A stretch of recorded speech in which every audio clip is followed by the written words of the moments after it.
know I should grow up, but I don't wanna get older. It's underrated to be young and free, yeah. Tomorrow may never come, old days I'm running from. Yeah, I should be saving, but I'm spending it all. Yeah, I want that money, I want that money. So give me that money, I wanna spend that money. Just give me that Friday feeling, if I like the weekend, I ain't dead and sleeping, nah. I don't wanna grow up.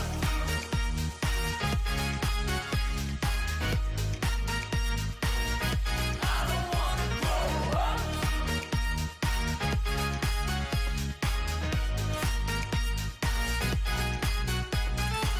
It's taking over me, feel like I could fly away. Oh, I've been waiting to kiss the sky, yeah. One day I'll get serious, but I will have no regrets. And I might start saving, but it ain't right now. I want that money, I want that money. So give me that money, I wanna spend that money. Just give me that Friday feeling, like if I like the weekend, I ain't dead and sleeping, nah. I don't wanna grow up.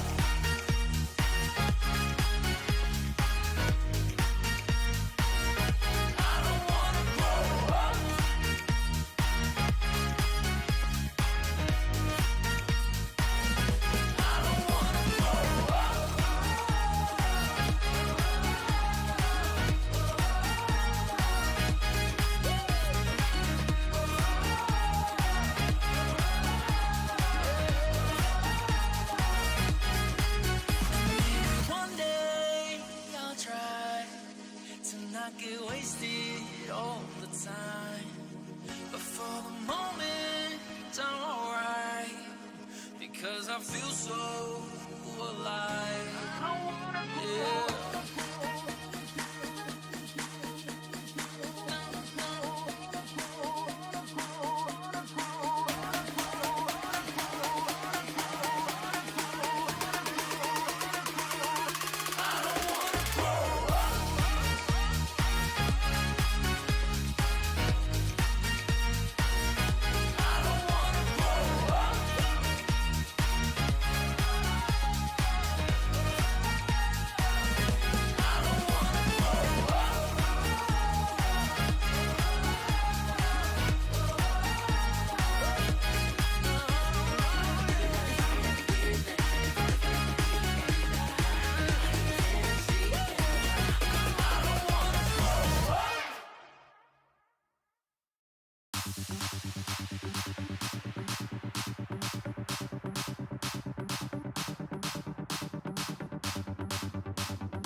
shining in the dark.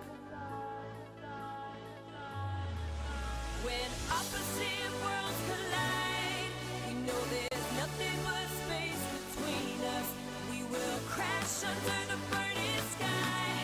Only when opposite worlds collide. When opposite worlds collide, we know there's nothing but space between us. We will crash under the burning sky. Only when opposite worlds collide.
Last week, we crowned several Southeast Asia and Australia 2v2 champions. This week, the final week of the Brawlhalla Winter Championship, the last chance for many of these players to claim a Winter Championship title right now. Australia 1v1s. My name is Sparky. Joining me is TK Breezy. What's going on, guys? We are about to get into it. As Sparky said, man, we got to see some of that 2v2 action, but now it is all up to you and only you, as we are now in the singles part of things. The first people we see playing are AUS and Elsem, which big shouts to Elsem on the Fate, and also just big shouts to him last week, because I was for sure that AUS and his team was going to take it, but Elsem was like, actually, I'm here. So, yeah. I was expecting that too. I was expecting big stuff from Kyler and Wright. They didn't even get second place either. So that's Kyler coming into this on the winner's side of the bracket here in winners finals, hoping he can claim a gold medal this week to maybe make up for the last time when he was playing 2v2s. Meanwhile, Elsem wanting to come in this, keep that momentum going, be a unified Australia champion with the 2v2 title and the 1v1 title. Of course, like we said, we are in the winner's side of the bracket. Right before this, Kyler beat Dummy, who played amazing last week. He beat Dummy 3-1, very impressive. And then Elsem beat his 2v2 teammate Doggo 3-2. That one went all the way to Game 5 to get where they are right now. All right, man. So up here, though, we're obviously going to have a Fate versus Bovar match. That's what we have in the waiting room right now. The Bodvar coming from AUS, so obviously very, simple, easy to pick. Bodvar, I got the shirt on for Bodvar today, actually. And then on the other side of things, we're gonna have Fate. So you're gonna see that Scythe and that orb action. And kind of weird, or kind of interesting though, that Elsem's going into speed stance on the Fate, which is gonna take a little bit of his dexterity, but I guess that doesn't really take too much off of their combos.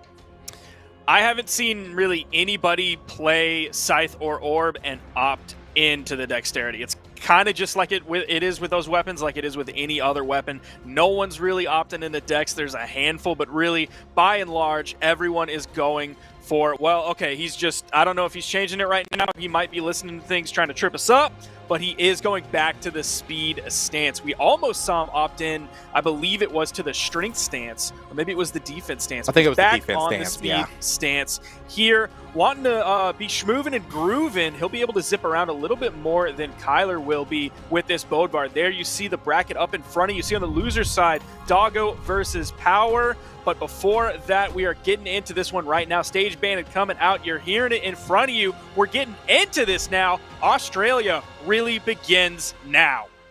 Yeah, man. So as you said, going to be moving and grooving on the Fate at 8 speed over here. Well, it was already faster than Bovar, who's going to be at that middle of the road 5. But going at the 8 speed instead of the 7 is going to get just a little more of a speed boost. Also going to help you maneuver better in the air and potentially help your recovery too, as much as you can drift. So this could, we're going to see how this one plays out. Is he a very quick player, and that's why he wants to have this many options for him? Or did he just not really give a hoot about Dex? And he's like, you know what? I'm just going to get rid of Dex, and I don't really care. Like, whatever I can get up, I'm going to use it. And it looks like that speed of that stock was what he's talking about. Jesus! Now that's one of the things that you can do with Scythe, and we've seen it countless times by some of the best players in Brawlhalla. Might struggle to KO on stage, but if you catch them recovering in a bad way off stage, you can take people out in yellow, you can take them out in orange. Now Elsem is swapped over to the orb. Kyler's doing his best to start up this damage, gets the stomp side air from the left, 1/3 of the stage, sending him all the way to the left, getting the KO there. Not too worse for wear, but he's definitely going to be thinking about how he recovers back to the stage now.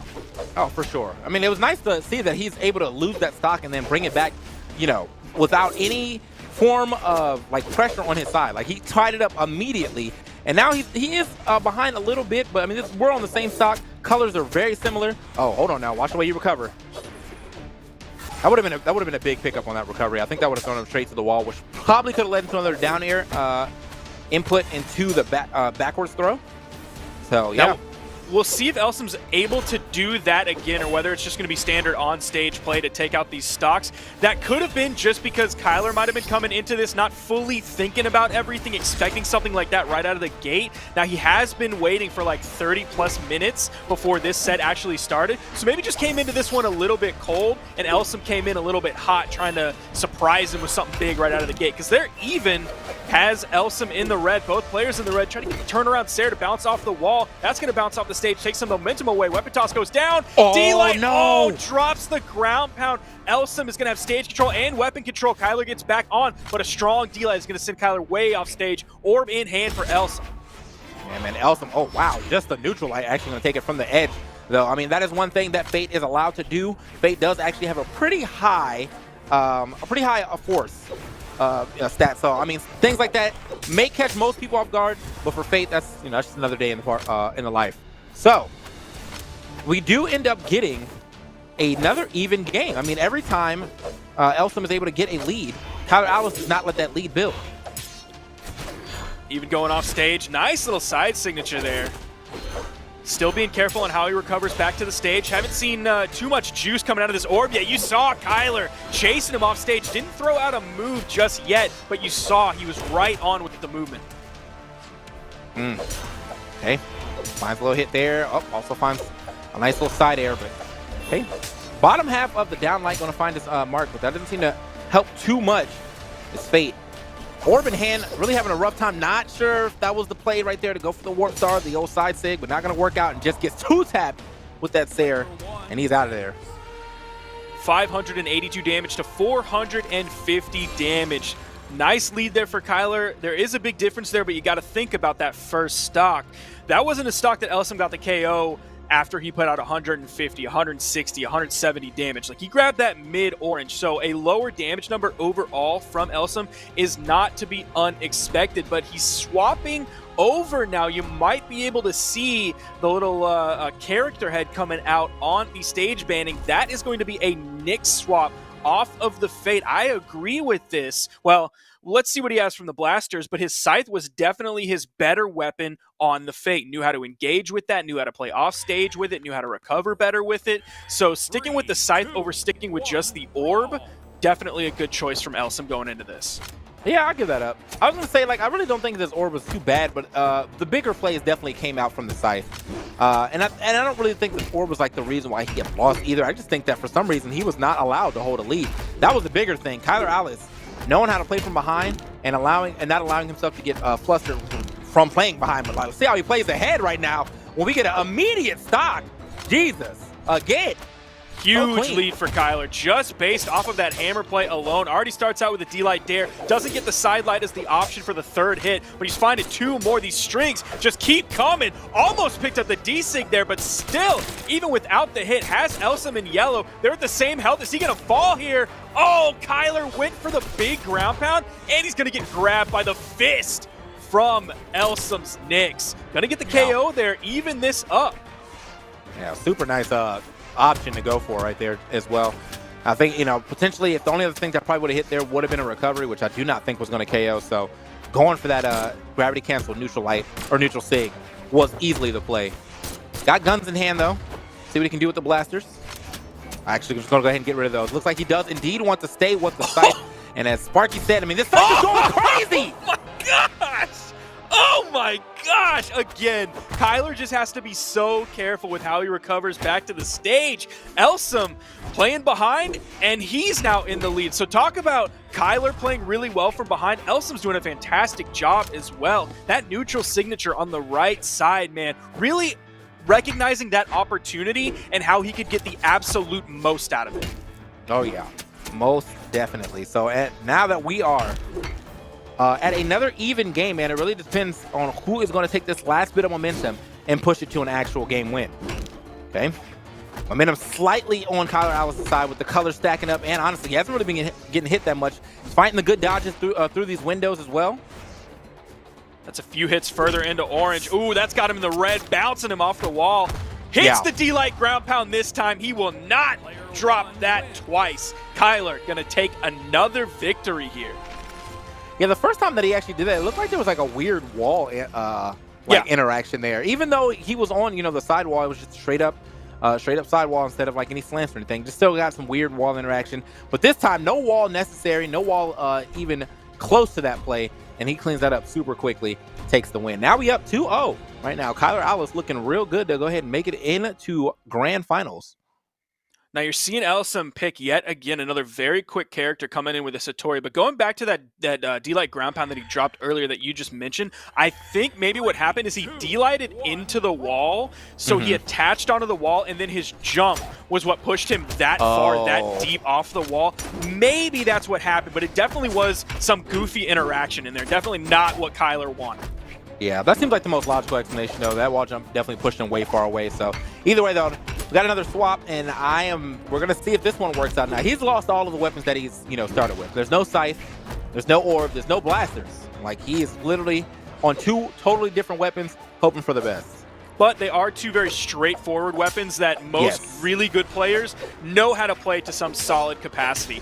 I don't know if he's going to be able to come out in the sword mirror match against Kyler, though. You're seeing this game start really well for Kyler, but honestly, based on what we've seen so far from these 2 players, I don't know what to expect, because any huge lead can go the other way in just a matter of a second.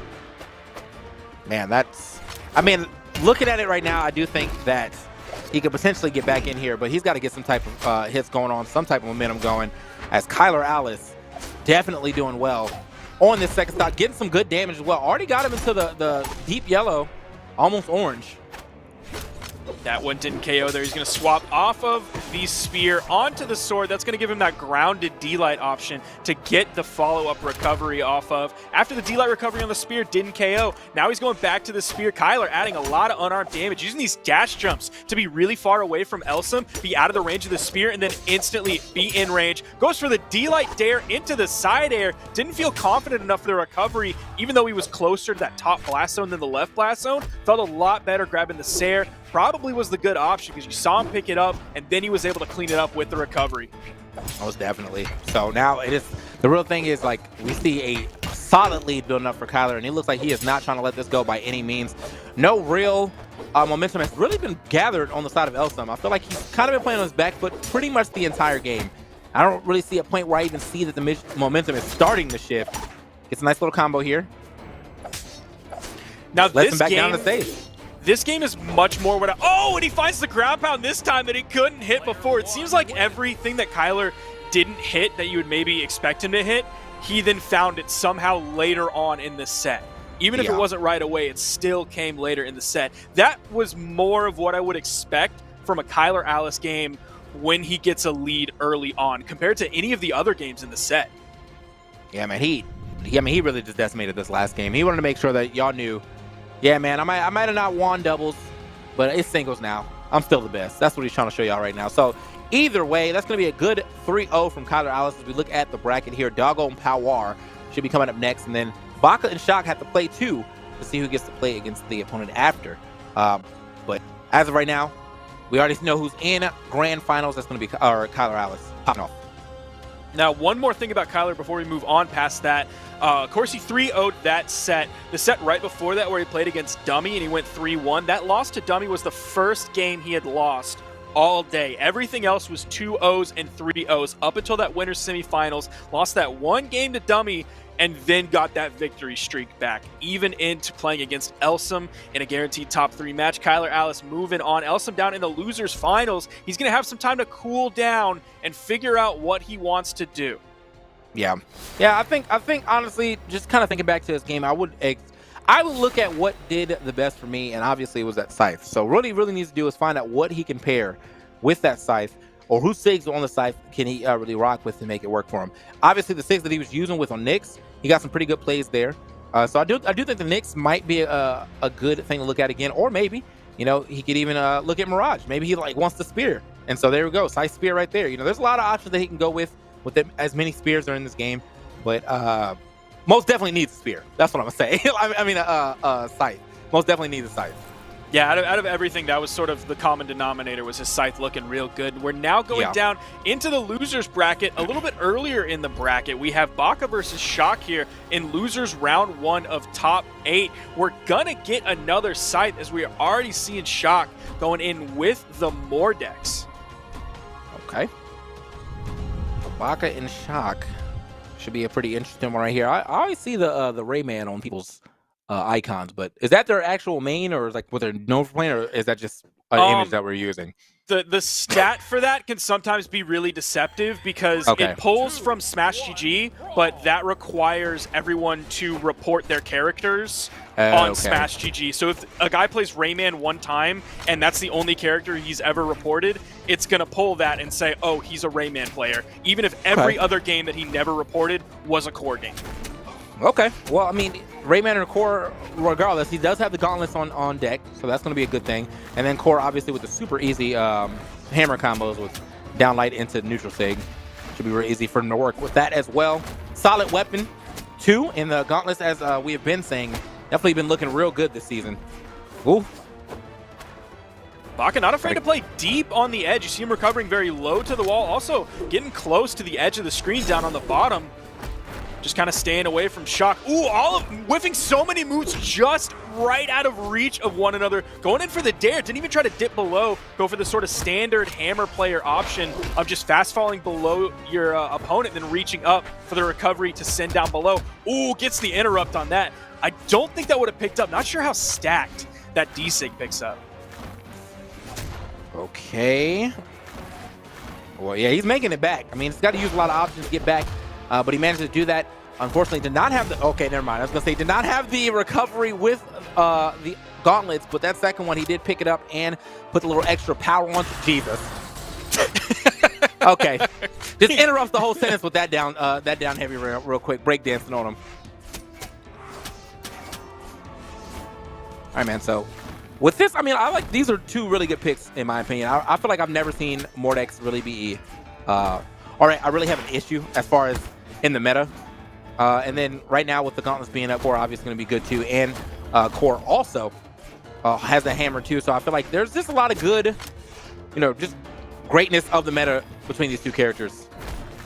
Guess it's all down to who's the better player right now.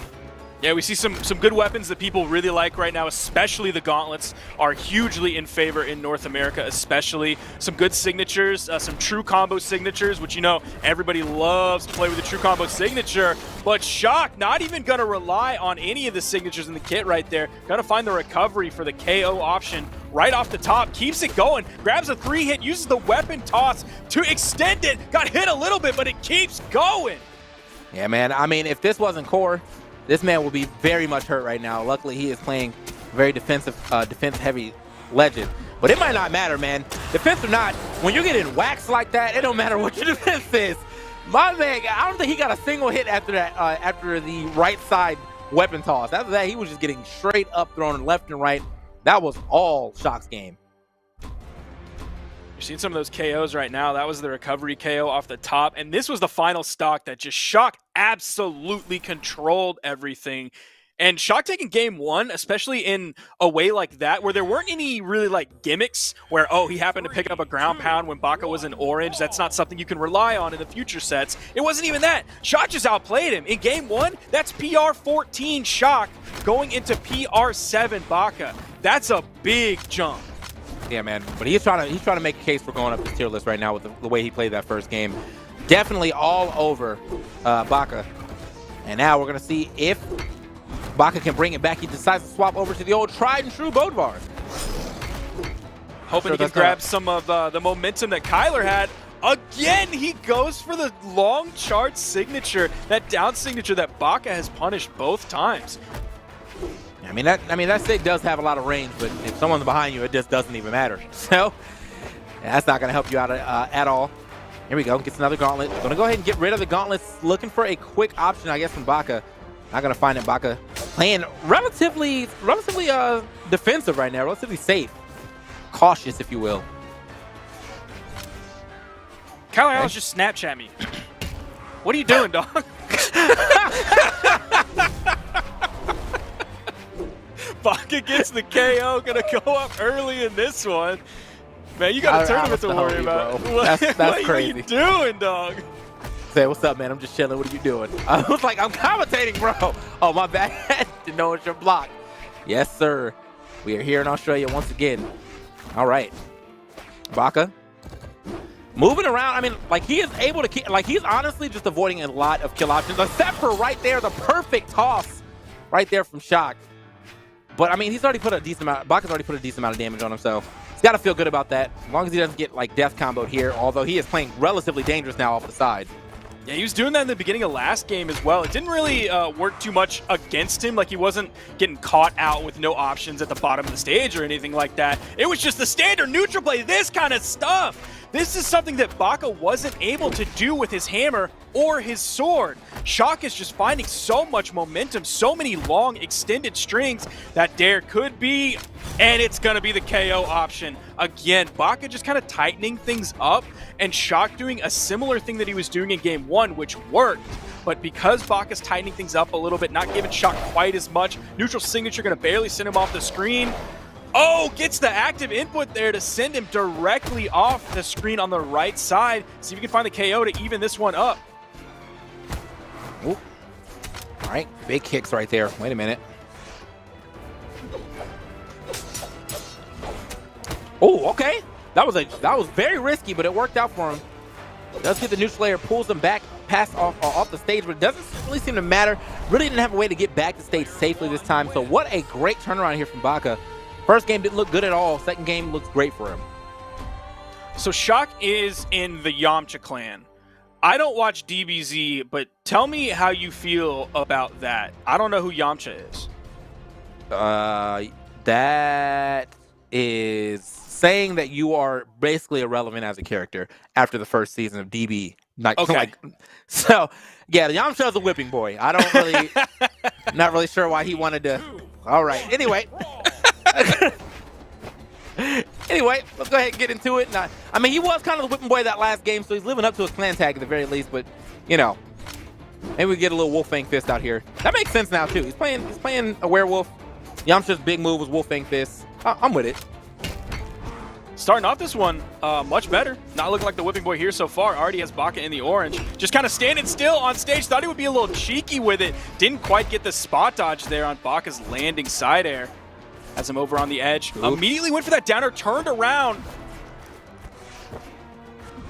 Oh, he wants the KO here so bad. Yeah, he's looking for it. And I think this is probably where it kind of shows where, you know, like the experience here. Or the 7 to 14 split is like really showing right now with the amount of SIGs that are being thrown out. Like, yes, there's nothing wrong with throwing out SIGs. They're going to land, but once you're starting to throw them out, you're getting punished all the time. You got to start thinking about a different strategy of getting these KOs. And he's throwing them out like real prematurely too. Yeah. He's not using him in like a guaranteed punish situation. He's just like throwing it out, hoping it's going to hit, hoping Baka is going to make a mistake. Like, and so far, yeah, like jump into it or something. Yep.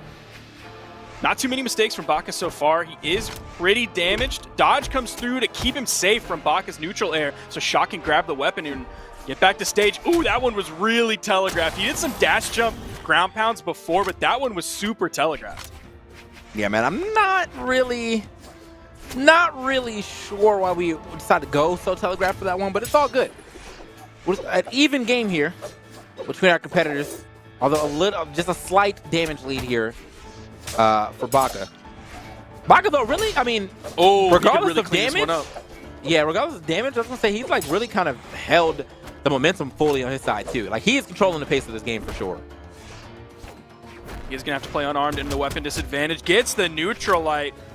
Still, weapons are not going to go his way. Shock was able to grab that one very quickly. Baka's still not afraid to go in. Continuing that weapon spawn on the stage. He's going to back up just a little bit to keep himself safe from anything Shock is going to do to defend that weapon spawn. He's able to get to it. It took a while for him to get a weapon, but it didn't matter. Hey, yeah, he was struggling right there. Finally finds the way back to the stage. Bro, what are you like, doing? I was like, a third time? Okay, there it is. Stomp sidelight left, stomp sidelight right when your opponent's in red. What are you doing? He was, I don't know, I think he was cha-cha sliding on him real smooth. You know what I mean? Okay. Okay, there it is. Another Sig right there. But again, you know, he has been throwing these out quite a bit. One of them is bound to hit. Hopefully. Again. He's even the stocks up by throwing out 3 Sigs. After the cha-cha slide coming in on the final stock, we'll see if he can go to work. He's starting it off pretty good. Hey, he's going to have to go to work for sure. Starting to look real smooth. Has Shock in the orange already. Gets the turnaround read with the side signature. Oh, and he gets the KO off the top. Unarmed recovery. Baka grabbing another game now, going up 2-1 in the set. Man, I really wanted him to hit, like, get that KO to the right, so we could have said slide to the right. Slid him to the right, but no, goes up off the top, man. Unfortunate. It's all good, though. We got another game coming up with Shock now behind. Baka been able to clean it up after that first game. Shock had an amazing first game, but it's just since then kind of unga his way through those last 2 games with the amount of Sigs he's been throwing out. Got to get a little more finesse in here. Still has been a lot of good stuff from Shock, even in just his neutral gameplay. His scythe has shown a lot of momentum going into it. And his gauntlets have been getting a little bit worse. I think as Baka has started to play better with his spacing and his timings, I think Baka's really started to tear him apart with the sword and hammer. Okay. Nice.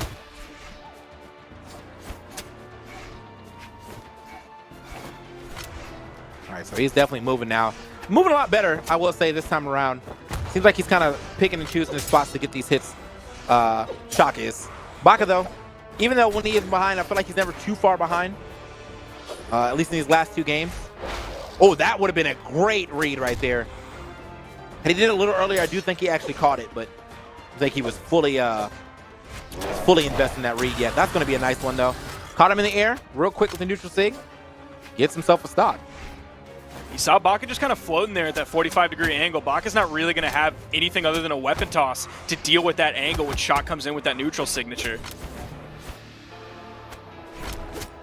Okay. Nice. Ooh! Hey, tossed him. Oh! Steps on him. Oh! Oh, wait a minute. Shock might have woke up. He's starting to delay things a little bit more rather than just going for it straight away after he gets a hit or anything. He knew Baka was really going to have to dodge there, so he just waited for it. Those iframes came, they ended, and you saw that recovery from Shock. The ground pound's going to knock him out, but Shock's in a great spot here. Yeah, a lot of ground pounds here in Australia, man. They definitely be stepping on some heads here. Probably used to it, all those spiders they got to step on, too. You know? just a normal thing for them. All right. Okay, tosses him down. Toss him down again. And you are correct in the fact that he is basically just waiting for an option and then punishing it accordingly. That would have been a great pickup, but even though he was still in a good spot, and even with the weapon toss or weapon swap here, that's going to be it. Wow, at that. What a strong game right there from Shock, getting it to game 5. Man, he kept Baka at 190 damage that whole game. I'm telling you, Shock just starting to kind of rein it in just a little bit. Like, he's still there, ready, but instead of going for everything as a read, he's going for more things as a reaction. And he has the reaction time down. He has the, like, brain-to-hand execution, so he's able to grab them. Yeah, man, that was super nice, man. I mean, Shock just...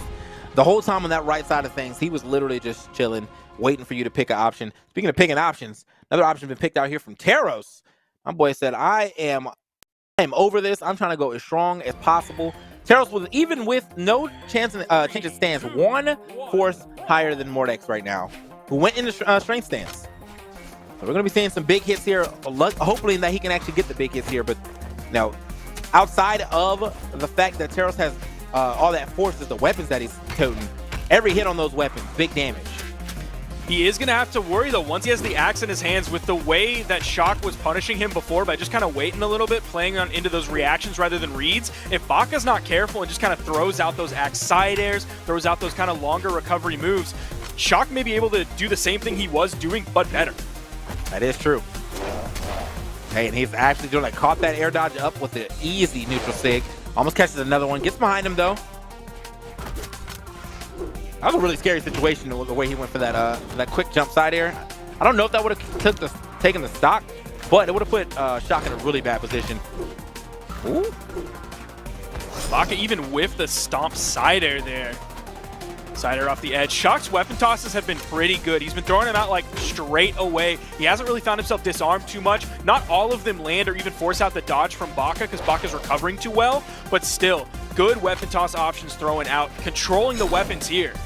That was actually great spacing too from Baka. He just, oh, that's unfortunate. He wanted it to suck him down, but it couldn't. Oh man, and Shock gets the KO there. That definitely, I think that would have killed on stage. I think it would have bounced off the stage and off the top and everything too, man. So just not being able to get that second part of the neutral stage, really unfortunate for him. Going for the ground pound, doesn't matter though. Scoops him up. It seems like that ground pound was a little more of a bait, if anything. Now we have Baka, axe in hand. See if he's trying to go for the weapon starve here. Shock's just staying away from him mostly. Yeah. Ooh, that's the second time he's gone for the stomp into the neutral light and gets the second hit of the neutral light. Okay. He's looking to throw him up there with that down light, but it is not working out for him. Oh! Oh man, if he would have turned that around fully. Still though, I was going to turn around just to kind of put the momentum on He's waiting. His side. Yep, waits it out.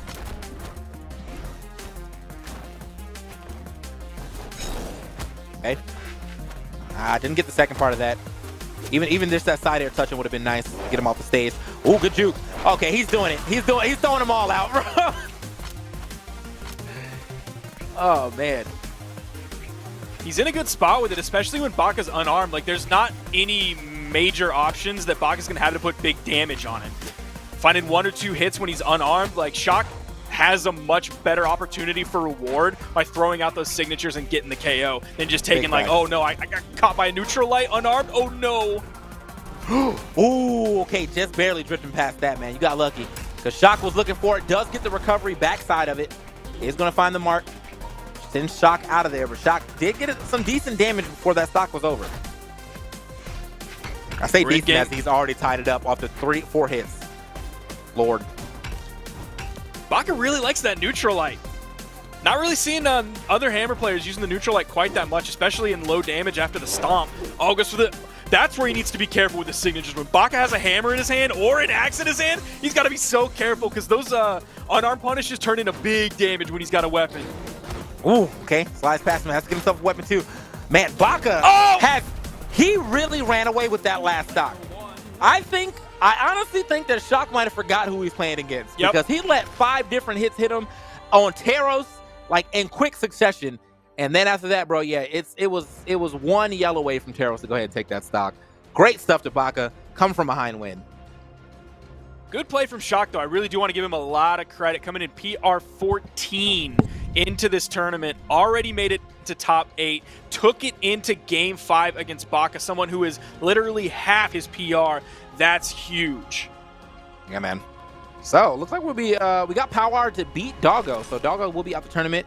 Unfortunate, too, because Doggo went Game 5 with Elson, but Power just overpowered him, I guess.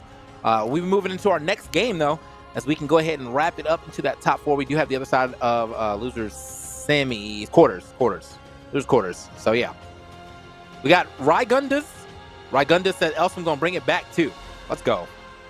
I'm a little bit surprised we didn't see Rygundus making it further into the bracket here. Of course, we saw great play from Rygundus last week in 2v2. Thought some of that momentum might carry over into this, but I guess the bracket was just too tough since you bring up that name, and we know that name. Where did Rygundus? Yeah, Rygundus ran into Power and lost 0-3. That was a rough one after going 2-1 over Dublicek. So even outside of top 8 into the top 16, all very recognizable names in Australia.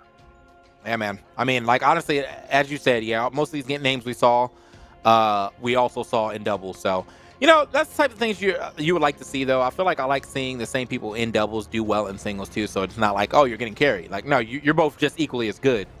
Or you both are really good. I won't say equally, but you both are really good in your own right. So, yeah. We're going to go ahead and get into our next game soon, though. I see, well, Baka is still in here, but Dummy's actually stepping up. It's going to be Dummy versus Baka. Baka's going to have to roll right on into this. Seeing Power Rank's a little bit closer than Baka's last one, and actually Baka is the one behind here. Baka's 7th PR to Dummy's 4th. Now Dummy is also going to come out on top in the earnings as well. Even though Baka's kind of had a longer, more illustrious career overall with like the 14 top 32s and the 9 top 8s compared to Dummy's 5 top 8s and 9 top 32s. Yeah, man. So, Dummy though, I actually playing the Asuri. Nice skin on this Asuri as well. But then we're going to go and see Baka go back to the core again. He's going to try it one more time before opting to go back to that Bovar most likely. I don't have an issue with this. I do think that the core could maybe do something. Maybe that first game of core just wasn't against the right opponent for him. So this could be a good pickup for him. But you are going against Dummy's Asuri, and it seems to be his character outright. We got it right on Smash GG, and it's here on the screen. So that definitely feels good. Production feeling good right now. They deserve a win. Yeah. Okay. And oh. Baka starting out with the hammer. Now Dummy going to be without a weapon here. Baka just kind of throwing out moves. He's going to have to be careful. Again, we could see Dummy doing exactly what Shock was doing last game and just kind of waiting and punishing, finding good reactions. That's the interesting thing about the Katars too, is because like you look at this weapon and it's a very fast weapon. You kind of think like you look at it and you're thinking about other weapons. You're like, okay, this is probably a combo weapon. But realistically, it's not that much of a combo weapon, more so than it is a pressure weapon. Like, you never really get sent too far away, so it's easier for the Katars to, like, guess right once and then eventually do, a very, oh, God, big dunk right there. But a very important hit. They can get spikes, they can get side airs, they can get neutral airs that spin down. And it's just a very, like, pressure-heavy weapon, if you will. Ooh! Oh! All right. You mentioned them Australia ground pounds earlier. That was kind of nasty. Yeah, he like moonwalked into that one too. Like just backslide into the ground pound. I'm with it. Gonna see Baka's gauntlets here going up against Dummy's sword. Okay. Both of them kind of haven't found much momentum on this second stock, but Dummy's coming back in, finding many hits. There we go. About 5 or 6 now with the Katars. A lot of players loving some Qatar neutral game now. Yeah, it is doing the job right now. He is finding all these hits. The jab's hitting, the neutral air's hitting. He's really close to trying to line up this side air. Get that nice semi spike. Did you get off of that? Hold on. Ooh, good pick up there of the sword. Speaking of, might not even need a semi spike. This man is too far away to do anything. Did not trust the stage.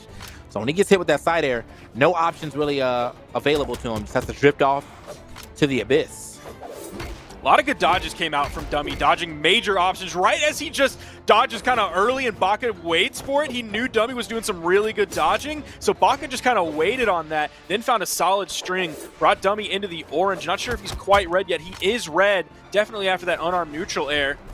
Goes for the reverse ground pound, a little bit slow on that one. Again, another ground pound. Dummy almost reached with the D-Light, didn't quite make it. Still sent Baka off the edge. Anyway, neutral light from Baka sends Dummy over to the right. Weapon toss sends him a little bit further. Down sig not going to pick up. Ground pound going to get interrupted, or at least he let it go on that soft platform. Not going to risk the offstage against Dummy. D-Light ground pound. Baka's unarmed ground pounds have now picked up 2 stocks this game. Yeah, super nice on that too, man. It looked like he could have tried to go off and go for a riskier edge guard, but he just waited for him to get close to that soft platform and then just spike him through. Very nice right there from Baka. Now, if he does lose this game, I don't really think that he has to go for the immediate swap. This core is looking pretty good this time around. I wouldn't be mad if he does go for the immediate swap. I just think that he has definitely got options if this game doesn't go in his favor. Now, you saw Dummy pull out a little bit early after he got the second D-Light, the GC D-Light in the air. Didn't really do anything after that. Maybe was waiting to get something huge rather than just the damage for another Sair or recovery after that. Coming in now with the sword. D-Light recovery. If that didn't kill, I was going to be a little bit irritated at Dummy for going for that instead of the D-Light side air. But he knew enough damage was on that stock that he could grab the KO. Yeah, it seemed like it kind of. I mean, were you actually worried that wasn't going to kill? Because it seemed like he kind of jetted to that blast zone. I was worried that it might not. Okay. Well, I mean, it is core. That is a lot of defense, so that is a fair assessment. But he was able to jet to that blast zone. Great stuff. Obviously, I do think the D-Light Sayer would have killed way better since he was on the soft platform all the way to the left. That would have been a more guaranteed KO. We are going to get the swap to the Bodvar. And then the Asuri is obviously going to stay here. Bodvar in the power stance, too. Okay. Now I'm curious about the path of characters if Baka chooses to swap after this. Will he go to the Teros, or was that just for his previous set? 3, 2, 1, brawl. Yeah, that is I guess that is a very interesting take. I mean, I think that the Teros is kind of like a very surprise. Teros seems like to be a perfect Game 5 pick. Because, like, you momentum through all this other thing. You've been playing, like, a very solid game, and then here comes Teros saying, we don't play the game normally, okay? Like, I'm not about that. I want to put the pressure on with every hit, and I only really need to take 3 stocks before you even notice that I'm playing Teros. You may still be thinking I'm playing like Bodvar or something, but no, absolutely not. I'm playing Teros. Every hit really matters. Ooh, he's going to get the dodge in time. Baka doesn't go for anything bigger, just wants to recover back to the platform after throwing the weapon toss and getting the dodge from Dummy. Now, Dummy was kind of controlling that corner. Baka was floating around, figuring out when exactly he come back in. Went for the down air into the sideline, and the side heavy unarmed gets the KO after the dodge from Baka. Yeah, solid read right there. Like, he just knew that he was coming back in. I'm actually surprised that, like, he dodged in after he was already off the stage like that, though. Maybe he thought he was going to be under the lip, so he's going to dodge back to the actual wall. But no, he dodged directly into that fist. Here we go.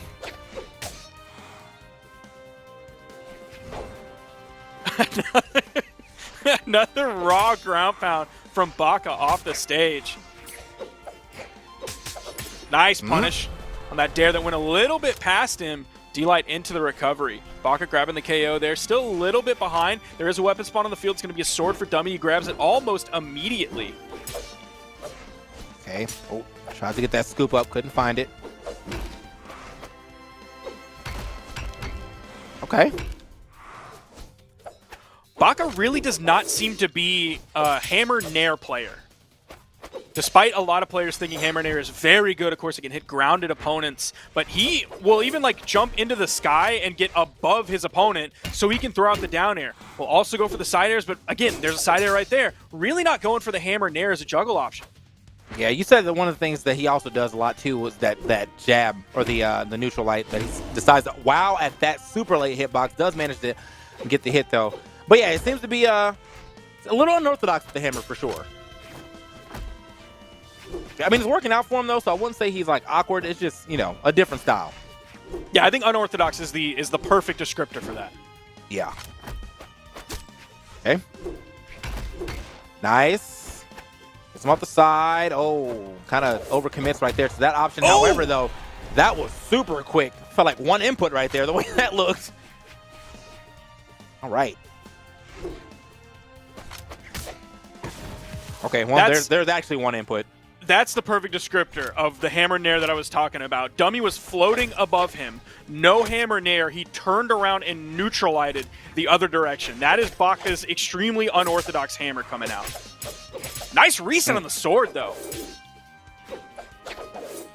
Yeah, got a lot of damage off that right there. Little three-piece action. Sword's doing quite well for him. Gotta watch the way he's dodging, though, as he gets hit with these guitars. Tries it. Oh, he got lucky with that. He dodged a little too far off because that could have been a big guitar string.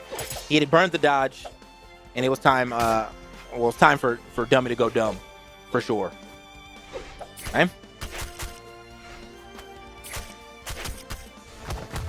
Oh, again, Baka with his immediate gravity cancel D-Light into the recoveries. He did that punishing the sword neutral light earlier. Has the hammer in hand. Dummy's going to have to find some kind of setup here. The D-Light, it's the neutral light from the left third of the stage. I can't believe that KO'd as well. Oh, yeah. I mean, but he was pretty much in barbecue red at the end of that. So, yeah, but I was a little afraid. I thought that match was actually going to end like maybe 3 seconds before then because Baka decided to air dodge directly over Dummy's head. But then I thought about it, like, I guess Asori does have like some very interesting sword sig. So maybe the down sig would have worked out right there with them dodging right over him. But the neutral sig could have bounced him off the stage, and that would have cut some of that momentum, thus maybe keeping him alive. So Understand why he didn't go for a Sig there. We do got another swap. That Teros is indeed out. We were wondering if it was coming, and here it is. Now, we're not going to get a swap from Dummy. You saw him maybe get off of that character thinking about something, but he did indicate that Asuri is the only character that he's likely to play this weekend. Of course, he may change his mind later on, depending on the outcome of this game, but the way it is right now, it's Dummy's Asuri against Baka's Teros. Hoping he can find what he did earlier against Shock, this time against a different opponent at a different time with different weapons. All right, man. A lot of differences here, but is the outcome going to stay the same of Dubby getting that win? That's what we're trying to find out. He's trying to obviously change the course, but again, as I said, I thought Teros was a perfect Game 5 type pick. I'm not really sure about winning 3 games straight with Teros. I mean, eventually people are going to realize that, oh, I got to play a little different. That's why I think Teros is that great surprise pick. But you got a lot of, you got a lot of legwork to do to get back into this set. Ooh, D-Light Dare went for the side air. We've still only seen one of those today. Unfortunately for Dummy, it was Kyler Alice and not Dummy himself. But going into this, Dummy's done a great job of punishing several things from Baka, but Baka is still Teros. The D-Light recovery is going to come through and KO him. Now, of course, Dummy going into this PR4 compared to like Shock's PR14 earlier, Dummy's punish game is just going to be better. That is very true. Oh, wow. Think maybe he was trying to get past him there. Hope for the best. Oh! He tried it. Managed to pick his weapon back up too, but wow, Dummy literally all over this man. Dummy was going for the KO there too. You heard that weapon toss. It interrupted the recovery. He wanted that orange KO off the top. D-Light recovery goes for the GC side heavy. D-Light recovery. This time he fast falls back down to the main platform. Goes for the neutral signature. That like 45-degree. Yo! He just straight up called that out so hard. He stood there, knew exactly how far that range was going to go. That was beautiful. That was actually gorgeous. Oh, for sure. Yeah, I thought he was standing a little too close, but he knew. So there it is. Dummy. A solid lead here over Baka. I think this is we're gonna have to go ahead and call this one, boys. But no, want to see if we can get some type of comeback going for him. Okay, went for the hard read to the right. No one home though. Finally gets the stock here with that side air. That is the one good thing Teros definitely has. Don't even really need the SIGs. Just find a side air with either one of your weapons. You're fine. Good spot dodge there. D-Light Dare goes for the recovery this time because the Dare sent more vertically. Caught the sword D-Light right off the corner of that soft platform. Can be tough to follow up with the Sair on. Okay. I think with that weapon toss up, Dummy was looking for some sauce there. He wanted to get like the weapon toss stun into the ground pound or something like that. It doesn't matter though. Above the top of the stage, Dummy is not going to let Baka go back to any of his other previous characters or any of the other characters he has played so far this tournament. He's going to end that one 3-0. Yeah, man. The only thing he's letting Baka do is go home. Like, that's what he's doing, bro. He said, you're going out this tournament. Go ahead and turn off the Brawlhalla. You're done for today. That was super good for or for Dummy, man. Like, he went full E40 mode, man. Like, that was just, my man went crazy on him. He's going to have to go right into another set, though. Power took out Doggo 3-0 earlier. You're looking at the bracket right there. It has been updated. Dummy took out Baka 3-0, so it's 2 players going up against each other who are hot off the 3-0 from their previous opponents. Yeah, man. That's going to feel good, but I feel like Dummy, the thing is that, like, Dummy didn't have to wait. So this works in 2 ways, man. If you're the player that doesn't need the break in between and you can just keep taking that momentum and going forward, that's great. But if you're that player that needs a break, this could also work out of his favor. But we'll find out. Dummy and Power are going up against each other next here. And as we are swapping out there or getting these stages all out the way, we only have 3 left: Small Brawlhaven, Mammoth Fortress, and Apocalypse. Going to see where we're going. Should be a good one. And they're moving into this one rather quickly. We do have a Rayman player on the board. I know the fans love to see a Rayman. I love to see a Rayman. Oh, yeah. So it is going to be Apocalypse, though. That's going to be the pick, the choice of where we're deciding to go. Asuri versus Rayman. 3, 2, 1, brawl. Here on the Apocalypse stage, Power finds the first hit. That lets him get the first weapon. It's going to be his gauntlets. Just going to kind of sit on that weapon spawn. Not going to immediately strip the field. Got him a little extra damage there, though. That was super nice. Okay, little 4-piece. So watch the hands here. We already saw him hit the D-Light Nair into the recovery as the option, and he didn't even hit it there. He just went for the straight standard Gauntlet option of the sidelight, GC sidelight into the recovery. One of the many reads that Gauntlet players will go for to get the KO. I think Power's KO options are going to be great here. I like the mix of his weapons, too. He's got the Macho Man Wendy Savage axe out right now. Okay. You know, sometimes you gotta get a little more swaggy with a little customization going on. There we go, throwing that all the way across. Actually just throwing it straight out. However, though, must have been a diversionary tactic because Dummy not ready for that ground pound to land directly on his dome. Good start right here for Power. Now, one of the things we did see from Dummy last game was a lot of great dodges to then find punishes after when he was playing against Baka. Hasn't been doing quite as well against Power's gauntlets, but he was doing extremely well against Power's axe. So we might see Power rely more on the gauntlets. You already saw him open up. Really, this lead came off of the gauntlets and very little from the axe. Really, it was just the sideline side air to secure the KO. But most of the stuff there, the classic gauntlet option doesn't quite get the recovery, so needed to be a little bit tighter with that. Okay. Easy stuff right there from Dummy, getting that easy KO. But how at the same time though, he still does have a lot of damage onto him already. These gauntlet strings really been kind of giving it to him right now, and that's good that he's opting to see that he's playing so well on the gauntlets, so he's staying with him. He has had the axe in his hand for a little bit of time, but for the most part, it has been all gauntlets all day. These short range weapons going at it between the gauntlets and the katars.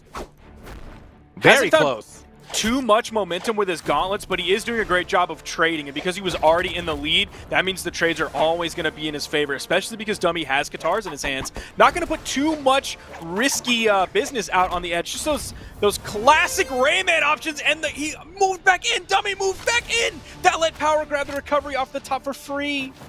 Oh man, that's unfortunate too. But it was. There was a lot of pressure going in on that left side, man, with the down stage over the edge perfectly. Then he got back on stage. And that, honestly, dude, that gravity cancel D-Light has a large hitbox, man. Yup. I did not expect him to get pulled up like that, but he definitely did. So here we go. Still not out of the realm of possibility of a comeback, though. He does have some pretty good damage here on the Rayman as is. Getting close to getting him in that red. Actually is in the red now. Top side of sidelight hit him. Coming out with those gauntlets. That D-Light with sword is not going to reach as far as the D-Light with gauntlets. Power's going to outrange him there. The last little hit was still in orange, so not really going to send him too far off of that. Not some huge game changer, but nice 3-piece there from Power. Yeah, he keeps finding these 3 and 4 pieces real easy. Just sliding through the air. Okay, should be able to make that back. No, wow, at that, what an edge guard. Used to seeing the down light into the ground pound, but instead drops down to the gravity cancel side light and just kicks him out of his recovery. It comes out so fast. Dummy was able to recognize, even had the spot dodge there. Not sure if that was going to hit without the dodge, but Dummy really putting out some smart options on the edge. Again, getting away from the down stick from Power. That side air is going to hit Dummy. Fighting for his life here. Yeah, that down stick super quick too on the side. The way that he's dropping it with Rayman. Okay. Tries it.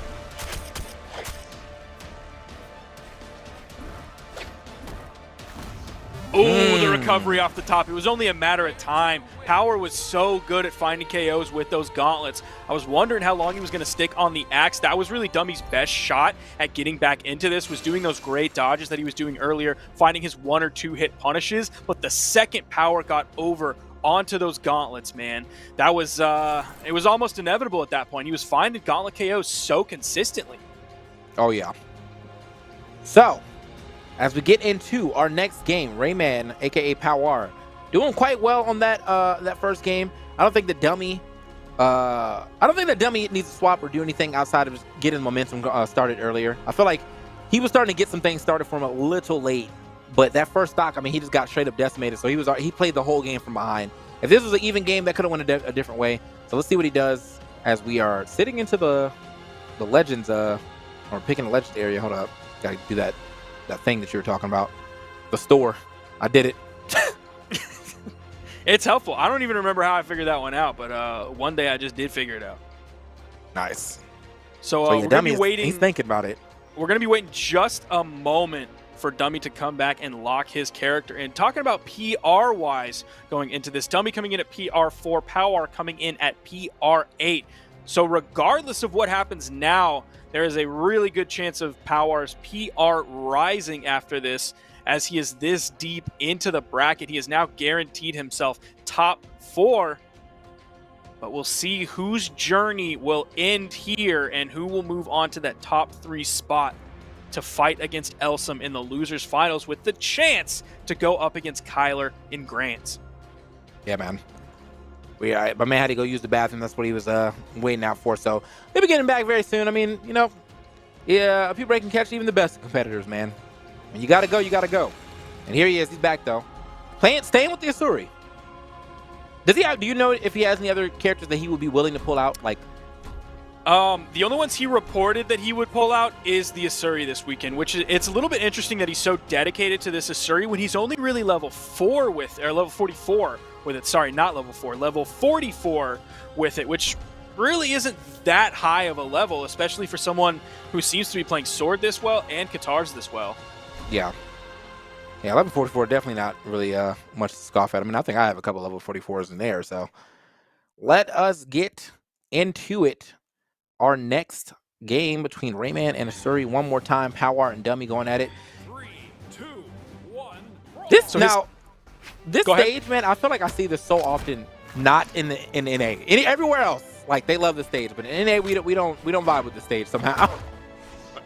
Look, I don't know why. All those international players, man, maybe they're just built different, because I am not a fan of this stage. North America is not a fan of this stage, man. Anyway, into the match, man.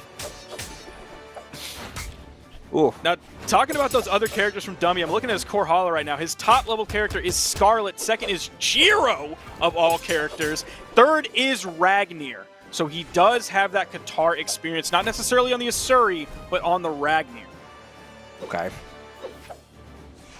So the Asuri right here, definitely playing a little more cautious, a little more lax. Not really going as aggressive as before. And this seems to be working out. I think he was getting punished a lot for trying to go for a quick option and then getting scooped out of that with a neutral air coming in from Rayman. And Power's throwing a lot of neutral airs. Yeah. When he was on the ground control in the main part of the stage, it was just dash, jump, nair, dash, jump, nair, all over the place, looking to scoop. Okay. Swapping it up this time, though. Dash, jump, Sair. And a ground pound. I think the second one's going to seal. Doesn't even have to get the second one. Wasn't able to touch the wall. But that second one definitely would have sealed it had he ran into those fists. But luckily unluckily for him, he was actually sent too far on the first one regardless. Now a little bit of a lead here. And it is immediately sapped. We are right back onto the same stock. Not much of a color there. That eggshell white here onto Asuri. I mean, he probably got hit like one time with a weapon toss or something. Power coming in this one, swinging the neutral light, regardless of whether or not Dummy was overspaced. The dodge came out. Power struggling to find a hit, does find a dare, goes for the down light afterward, but Dummy was spot dodging on the ground. This is comeback time for Dummy, because Power is not finding these hits. Okay. Nice. Yeah, Power, man, he is... Oh, wait. This could be a big turnaround. Oh, no! It is. Man! It was literally one ground pound, and that was it. Like, he was lining up the second one just in case he happened to touch that wall, and he was perfectly lined up to hit that second one for sure. But just... options were sat down there. What an unfortunate turn of events. I'm going to have to see the replay of that, because Power was like stuck on the wall with that ground pound rather than continuing to fall down. I got to think if he was just normally off the wall, he would have fell and it wouldn't have hit Dummy. Oh my gosh. And Power is just trying to capitalize everything he can. After that KO, finds the side stick. He's been throwing those out. He grabs it there. The last hit. Oh, of the big bombs that Rayman throws over the corner. I feel like he just got Rayman. Like, I don't know. Yep. Like, that last stock, he 100% got Rayman. All right, here's that ground pound. Stuck on the wall. Gets the bottom side of it. Didn't even need the second one. Yeah, he straight up got Rayman. That cheeky stick on the wall, and then the big blue glove bombs over on the corner. That's tough. That's tough to come back from. Most definitely. I mean, that's got to be a momentum sapper. That's got to be a discourager, all of those things. And then on top of that, you got to remember that, like, Power has been playing quite well, too. Like, he is, the way that these gauntlets have been going for him, he is 1,000% been piloting things very well. With the amount of 4-hit and 3-hit combos that he's been able to find. Look at that. He's not even really throwing anything out unless he thinks it's about to hit. He's kind of just running around waiting for Dummy to either throw out something he can punish or put himself in a bad position. Just threatening him with his presence.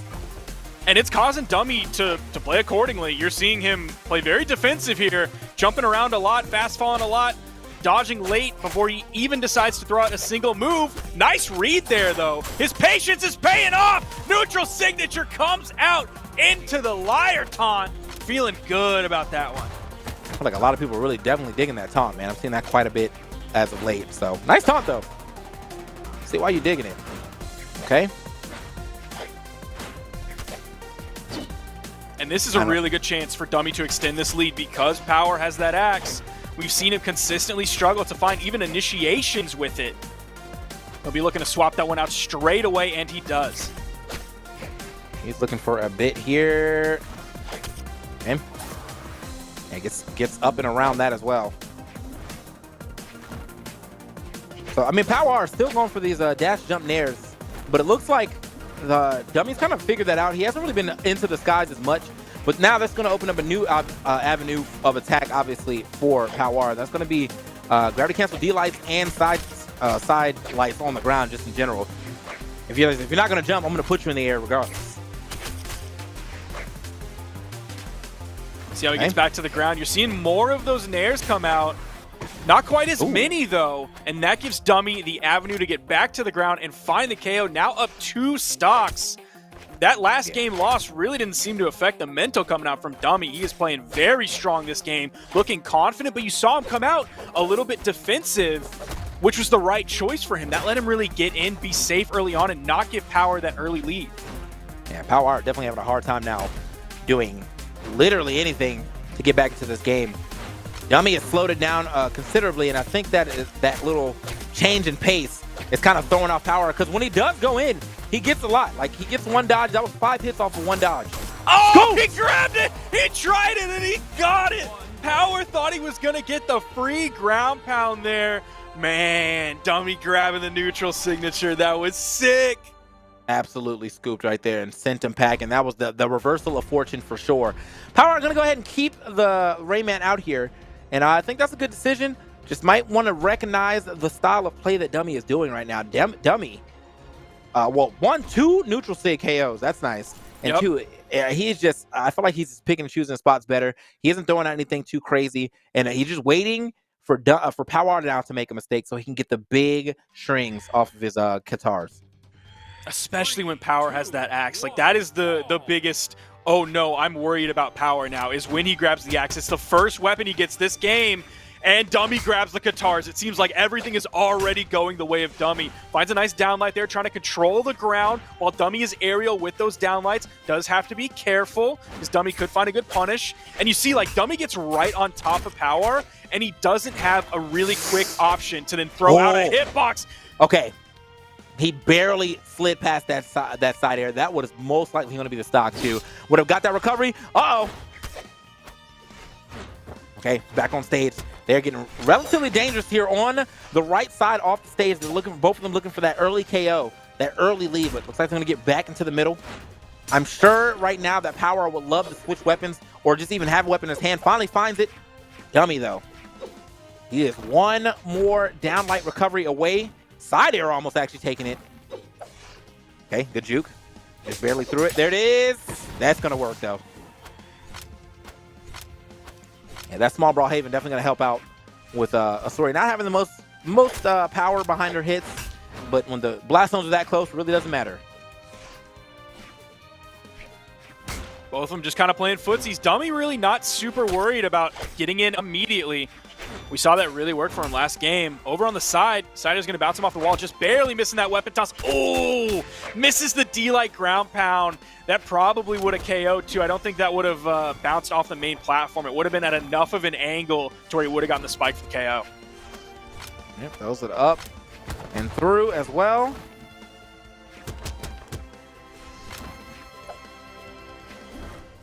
Man, he is fishing. Sure, looking for the last hit. Okay, a little bit of a piece off of the side air, but it only hits the first part. The wall kind of messing up the rest of it. There it is. Long wait for that one, but he definitely did the right wait. Usually you see that wait into a side, another side air into the recovery, but now he just waits out for the dodge, punishes it with the raw recovery. Yeah, you saw the sidelight that he did right before that one. That sort of like gave him the behavior that Dummy was going to do after that sidelight, so he felt really safe going for that one. Knew the dodge was going to come out, so he just had to wait for it to pick up the recovery. But Dummy, again, with a big lead this game. We might just get the reverse 3-0 from Dummy. That would be huge. Yeah, man. He is 1,000% turning this around, but some big hits are coming out right now on Dummy. The axe has been working better this game. Too. That clash not going to help him there, though, because he didn't get the big force dump. That would have sent Dummy over to the left side. Uh-oh. Okay, Dummy finding this little three-piece right here, starting to get his momentum going. Oh, man, it looked like he was going to try to line up a ground pound, potentially. Dummy back on the side. That was an interesting option to go for after missing the down sig. Yeah, he went for the D-sig into the turnaround GC neutral sig, of all things, trying to ride the wisps back up onto the stage. Dummy was there, though, ready. Got his moves out for the startup of it. Went for the neutral signature spike as well. Not going to get hit by the fists that time. Or that time. He know exactly how Power wants to use that. Yeah, Power definitely right over the edge. Great placements of it, but Dummy is going to find his way. Oh, try to get it like a reset there with that ground pound, but not going to find another one. He's back on his neutral airs. That is what did so well for him in the first two games, is how many neutral airs he was getting, the conversions he was getting off of those as well. Now this is like the two strong weapons for both of them right now. The ending of this game, man. Dummy is in the lead, needs the victory here to take it all the way to game 5. If Power grabs this dub, that's going to be Power moving on. Dummy only in the yellow, weapon spawn coming out. It's the sword. Oh, that's going to KO off the top. Dummy takes it. We're going to game 5. Yeah, man. Dummy, and I feel like he's getting like the actual maximum force off that recovery too every time. Like he's getting all the hits, sending them packing off that one. He's taken 5. That's what I'm hearing. I think they're talking about he's taking game 5 here. Hopefully. I hope you're not meaning taking 5 minutes, bro. Get ready to get back in here.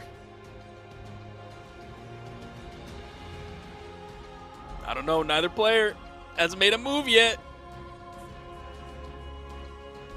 Power could be thinking about a character swap because Dummy won last one. He does have to lock in first. So we could see a character swap, possible counter pick coming out from Power here. Yeah, I mean, see, the thing is that if Power is going to swap, I'm hoping that he does keep the gauntlets. That's all. Okay, we got the head-to-head stats here, though. Power Dummy, 8. Power rate 8, power rate 4. They made a decent amount, sizable money here, and they've also made a decent amount of placements as well. But if you look at Power, he has made a bunch of silver medal placements here, while Dummy does actually have a win. He went from top 32 placements to 1 win. He's like, I've never seen silver, I've never seen gold, I've never seen bronze, I'm only gold.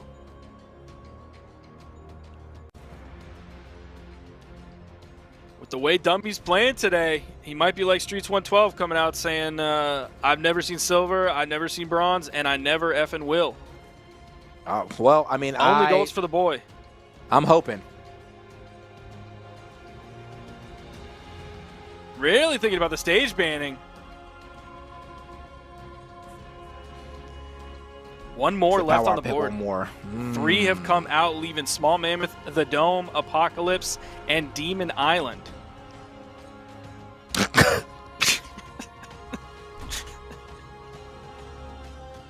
Wait, what? What is going on here, bro? Taking it to Game 5, Power is just falling apart in game chat right now. All right. We got Apocalypse, Demon Island, and we're going to Apocalypse. Okay. Surprisingly enough, they don't seem to play a lot of Demon Island down here. That is true. I don't think we've seen that at all today. Yeah. So the Apocalypse, though, definitely a good stage regardless. Wall is just slightly smaller than, a full wall here, so you got about that half wall type deal. Not nearly as small as like Shipwreck or anything, but still got to be a little cautious about the way that you're recovering. Let us get into it. Power. Going to go ahead and find the gauntlets too. I think he's going to try to stay on his power weapons for sure. He's got a lot to make up for, though. That was a really good open for Dummy. Seen a lot of confidence from Dummy already out early on in this game. Didn't recover low on that wall to try to avoid the Blue Fists of Fury coming out from Power there. And immediately, once he threw his weapon away and got disarmed and Power grabbed the weapon, he was immediately on him for a neutral light, then continued to go in with some unarmed damage. So Dummy looking really confident so far this game. And he's playing well. It's showing itself. He was ready for that to come out. Then he could get around it, get the hit onto Power. Didn't immediately go for the recovery. Yeah, that after should have that been D-Light a hit stock and then for Power sure. waited. That should have been a stock for sure. What's that? The air dodge right in place, right in the 45-degree angle. That was time for a recovery. Oh, It is what it is, though. almost. Speaking of recovery. Oh, okay. I like the wait, though, because he knows he's going to get something out of it. But again, just bread and butter with the downlight and the recovery. He's ended so many stocks with those. Dummy going to open up that one with a neutral signature middle of the stage on a white opponent. So he's definitely feeling confident about some spot dodging that ground pound. Continuing the onslaught of damage on a Power second stock and to overspace that side air. GC side signature coming in from Power. A little sneaky option he tried to go for it too after that. When he missed it and he immediately turned around and tried to go for the side air. But Dummy spaced that out, was not going to be able to get back after getting hit with that down air. And so a yellow, not too bad right here. This is definitely a nice little 5-piece combo, if you will, from the gauntlets if he's able to find a dodge somewhere. But he decides to throw away the gauntlets, goes back into the axe. Oh! Immediate pickup has Oh my the God. dodge. That's a free D-Light ground pound. Absolutely free. Power recovering way too high. Not going to the bottom of that wall, giving himself any time. No weapon toss came out to keep himself safe. That was an absolutely free stock for Dummy after he chose to really go in with the neutral signature. Literally instant with that one, man. He was like, soon as he got the hit, picked up the weapon with the immediate neutral sig. It's like, I know you're going to be here. And he was correct. He was correct. So now, yeah, this is all but falling apart for Power, man. He was looking real good at the beginning, but now this is the Dummy show. That full confidence from Dummy has continued on further into this game. You're seeing it in his Ooh. options. Nice string, putting Dummy further into the orange. Still has to play a little bit careful here. He Dummy hasn't doing a fallen good job prey- of not being weapon starved either. Like, he always finds the way to get, like, he throws a weapon and he'll be unarmed for like 3 seconds. And the next weapon that drops down, he's on it. He's done a good job of like not falling prey to any of the other things that Power used to KO him earlier. Dummy grabbing the ground pound, going deep with that one, knew it was secured. And Power's journey is going to end right there. Dummy is going to move on. Yeah, man, big facepalm for sure right there. As you see the end screen from Rayman. 495 damage to 370. That was all Dummy. He was in control pretty much the entire time. Great reads everywhere. You can see that, if you saw that kill when he picked the weapon, immediately went for the neutral sig, and then it was an easy setup for him to go for the D-Light ground pound. And then on top of that, that super far up ground pound as well with the sword. He knew the game was over. So now, losers finals will be between Elsem and Dummy. They have not got a chance to play yet in this top 8, so this will be the first time they will see each other. Could be a really good match, and whoever wins this will be going up against Kyler Alice. Yeah, now going back and looking at some of the characters that Elsem has played, he really felt the need to not report his characters all the way until Winners Finals was when he first reported his characters. Came in with the Fate, came in with the Nyx, and then swapped over to the Hattori, a completely different weapon set by Game 3. So we'll see what Elsem's going to lead with here. Gonna lead with a Rayman after we just saw a Rayman lose to Dummy 3 games in a row at the end there. Now, do you feel like this? I feel like this is kind of some disrespect on both Dummy, because he's like, okay, yeah, whatever, but then also he's like, Power, my Rayman better. Like that's what I'm saying right now. I'm gonna look at the experience that he has on Rayman. Pull up his core Hala here for some neato stats. Mordex is his top legend, so he does have the Gauntlet carryover. Does have a Bryn as his 4th highest legend, so he does have the Axe carryover. In terms of specifically Rayman, ooh, it's down there. It is down there, TK. So he does not play this very often, is what you're saying. It's level 23, so he's got a little bit of time on it. Yeah, that's like, I mean, I feel like you could do that in like 2 days if you play long enough, you know?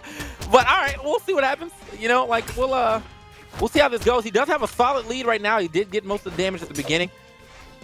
But then again, I mean, Power, he has got to be running on fumes at this point in time. He has just been running through the gauntlet. But if he's able to do this again, I mean, this is he may be one of those players that just keeps playing better and better as the with the wins that stack up. Oh, we saw the double recovery coming out from Elsem. Dummy struggling to find an initiation. You see the neutral light come out. Elsem immediately backdashes off of that, expecting a wake up from Dummy. Ooh, nice one to end that one. Gonna choose his weapon of choice, going over to the Katars. Yeah, man, didn't expect anything different. Obviously, man, my man's Katars have really been doing the most. The brunt of the work here when it comes to getting these victories. Didn't expect the D-Sig coming out just like that, though. I don't think we've hardly seen any D-Sigs from Dummy so far.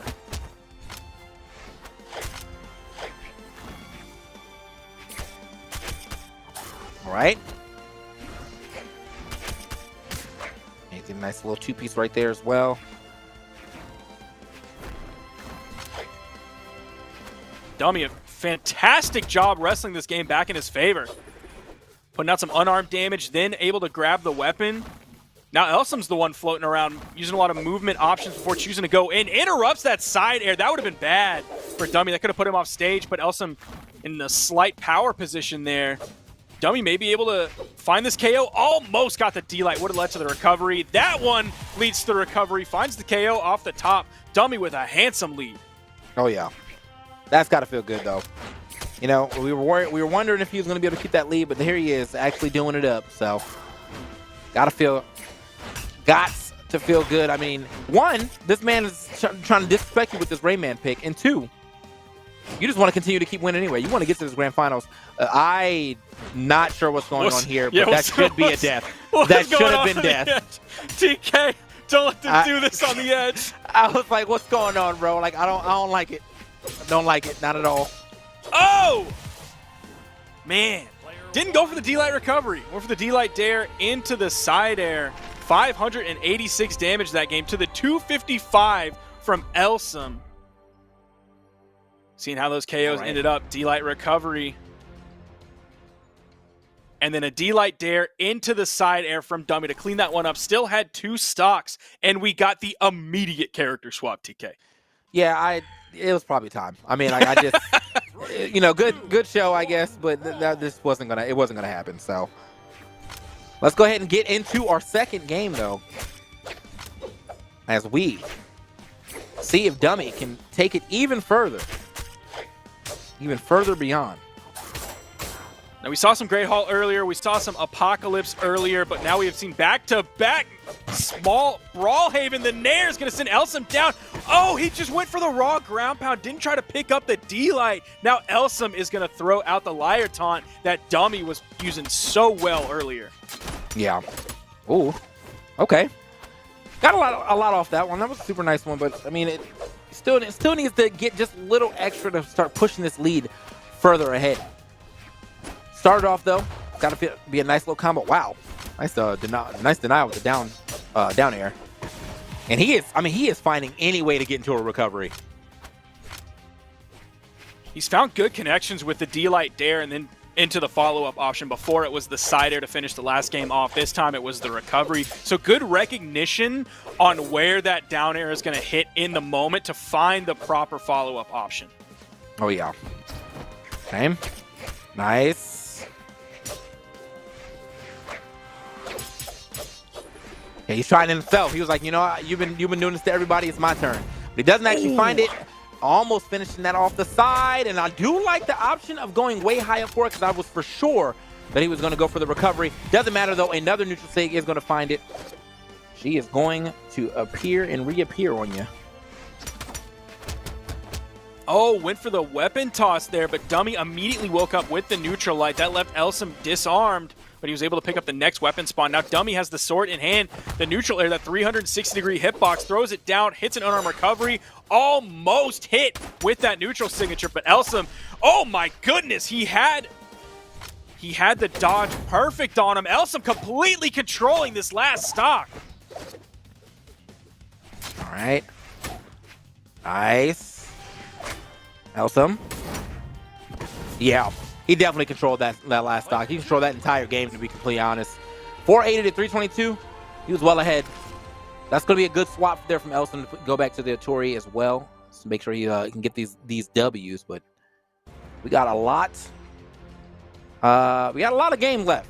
Got a lot of game left for sure.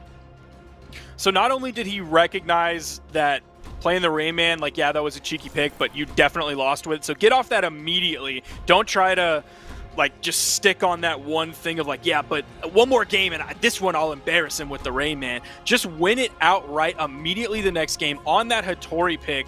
He maybe gave Elsem that gave Dummy the confidence going into that, like, yeah, I whooped up on his Rayman. I'll take him out this game too. But that hope was immediately dashed after last game. Again, another one down on the small Brawlhaven. Elsem's Hattori just looking too strong.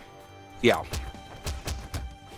So let's see if the Hattori will make the plays here in this third game, as Elsem has finally got that win. But I mean, Dummy, man, he made a reverse 3-0 last set. So don't ever want to count him out until the game's actually over. The thing about Elsem's spear, though, is he's just been able to get so much damage with it so quickly. Okay.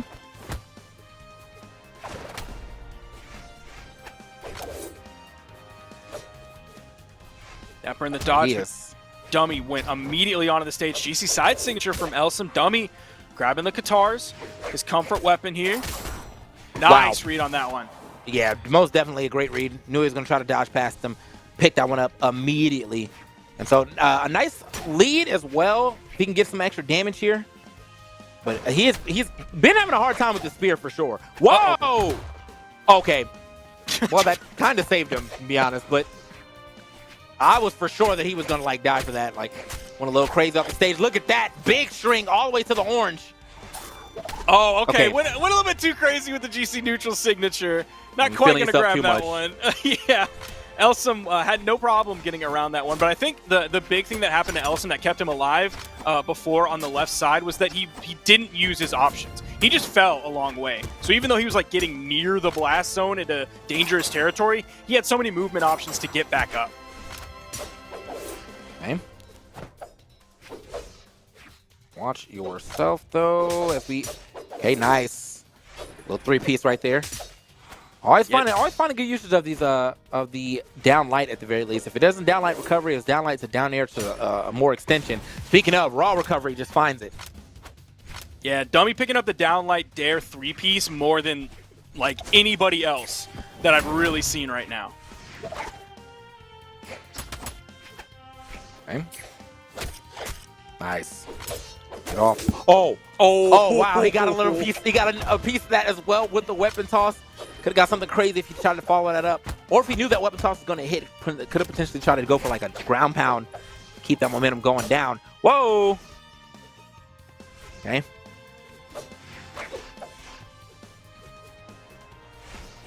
And both of them dodging back in.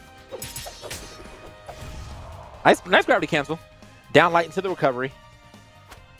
He's actually too far behind as well. I mean, Elsom only just now getting into that like deeper or that light orange color.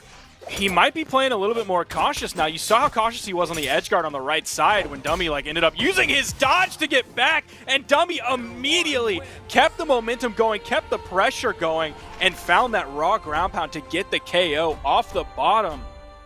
Now Dummy up 2-0 in this set.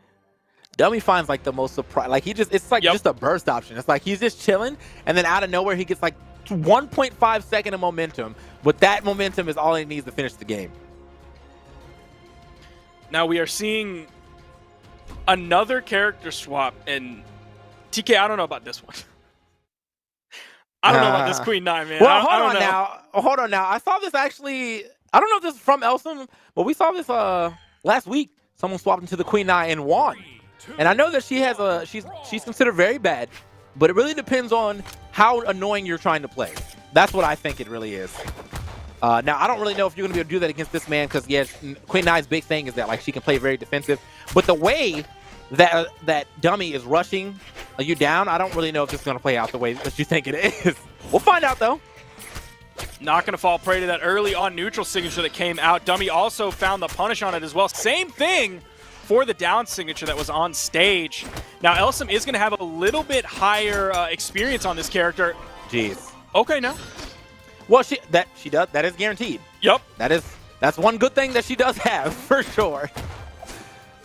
And this high defense as well could be something that could be an issue. Although Dummy, I mean, I feel like the high defense may be an issue for the sole fact that he gets a lot of those recovery KOs. That could cut down on how many he gets, but he still managed to find it right there too. So. Especially with his consistency on the D-Light dare into like the side air, the neutral light, or the recovery. The fact that he can find those 3 hits means he can get a KO with a recovery or a side air like one interaction earlier. Instead of having to wait for one more D-Light side air or one more D-Light recovery, he's able to add enough damage up with that extra dare to find the KO right then and there.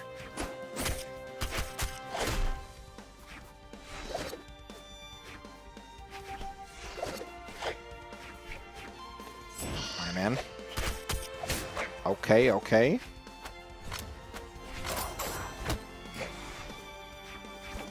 Elsom still without a weapon. Oh! Threw the weapon toss high.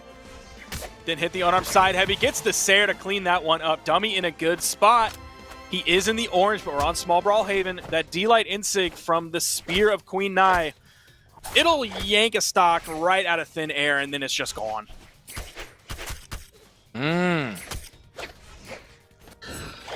Okay.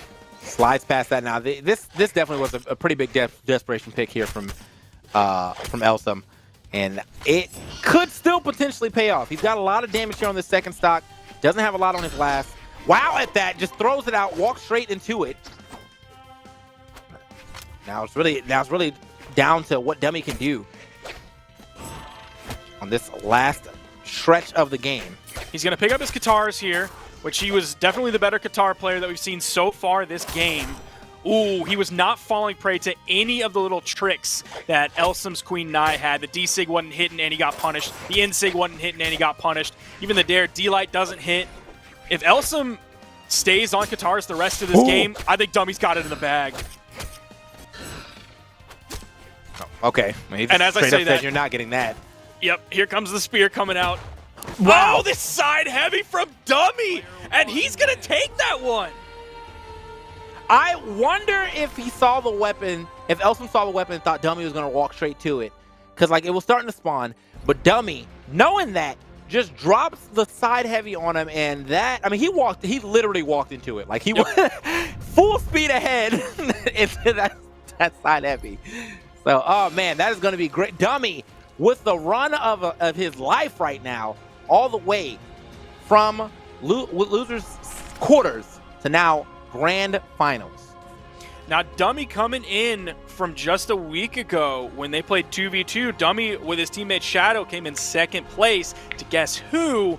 Doggo and Elsem, so he's gotten at least some of the revenge for that. We'll see if he can make it all the way through to that gold medal spot, but he at least got the revenge on Elsem, keeps Elsem from having the unified 1v1 2v2 winner championship. Now, Kyler Alice, though, was the person that put him into the lower side of the bracket, though, so this is going to be a bit of a hill to climb. Kyler Alice coming back with the Bodvar. It's the Animal Kingdom right now, the way they're scrapping. Pretty even stats, too, as you can see. They both have the 6-5 split, just in different areas. Let's go ahead and see how this one plays out as we get into our first game, man. Dummy, I mean, he's on fire right now. His room's got to be baking, like, because that boy is definitely playing on fire. Now it's at least going to start off the same. Kyler and Dummy playing the exact same characters that they played previously. In their last set, Dummy won game 3, which is what led to that game 4, but he lost the first 2. The last time we saw him lose the first 2, though, he ended up coming out 3 games in a row to get the victory.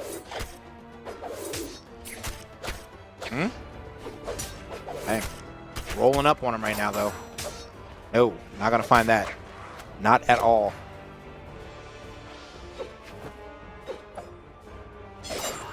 Oh, that's an easy punish, but Kyler misses the recovery. He even turned that one around off of the D-Light. D-Light recovery. Yeah, that's unfortunate. GC D-Lighted that one to get the KO off the top. I was going to say that one thing we have here is we're not playing on small Brawlhaven, so those KOs might come later and later for Dummy. Meanwhile, Kyler's going to have like a hammer in his hand or a solid set of signatures that he can use when he has the sword to maybe get those KOs earlier than Dummy will be able to. But, I mean, I take that back. A side heavy from Kyler, big fist. Yeah, man, I was wondering when he was going to be able to get another weapon, but he's like, no weapon necessary for this. Just drops the side heavy on him real quick. And now Kyler going to be dropping a lot. Now this is he's known to use these nairs, like as the rest of the hammer players do. You know, he is not shying away from those nairs at all. Yeah, Dummy's gonna have to be careful when he's floating. He's not gonna have the same options that he did against Baka earlier.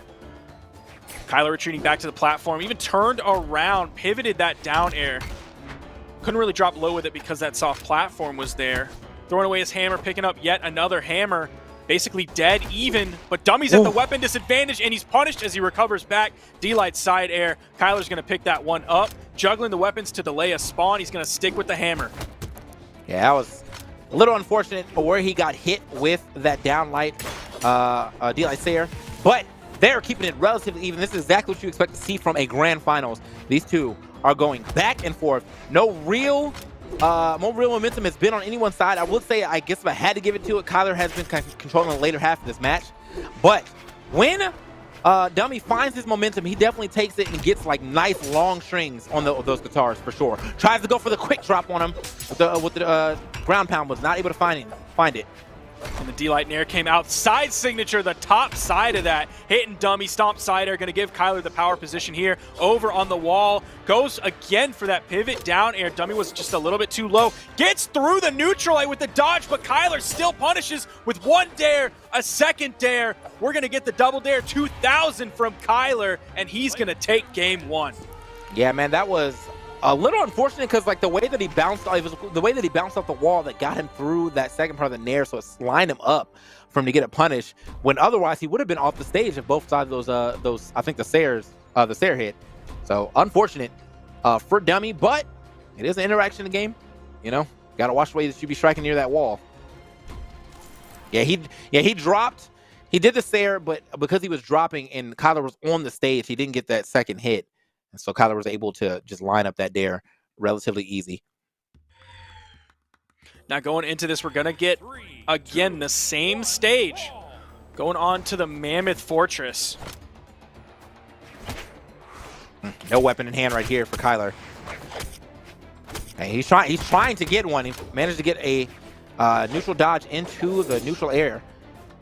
Finds himself a sword here. Great cross-up. Still just a little bit behind so far. Tried to land on the stage with a side air, and Dummy immediately punishes that. Nice side air, the weapon toss. Is that going to be it? Oh, Dummy just a little bit off with the down air. Wanted to send Kyler down below the stage with the down air, so even if he got the jump off of the hit, he was just going to jump into the stage and bonk his head, and that was going to be it. So just a little bit off. Yeah.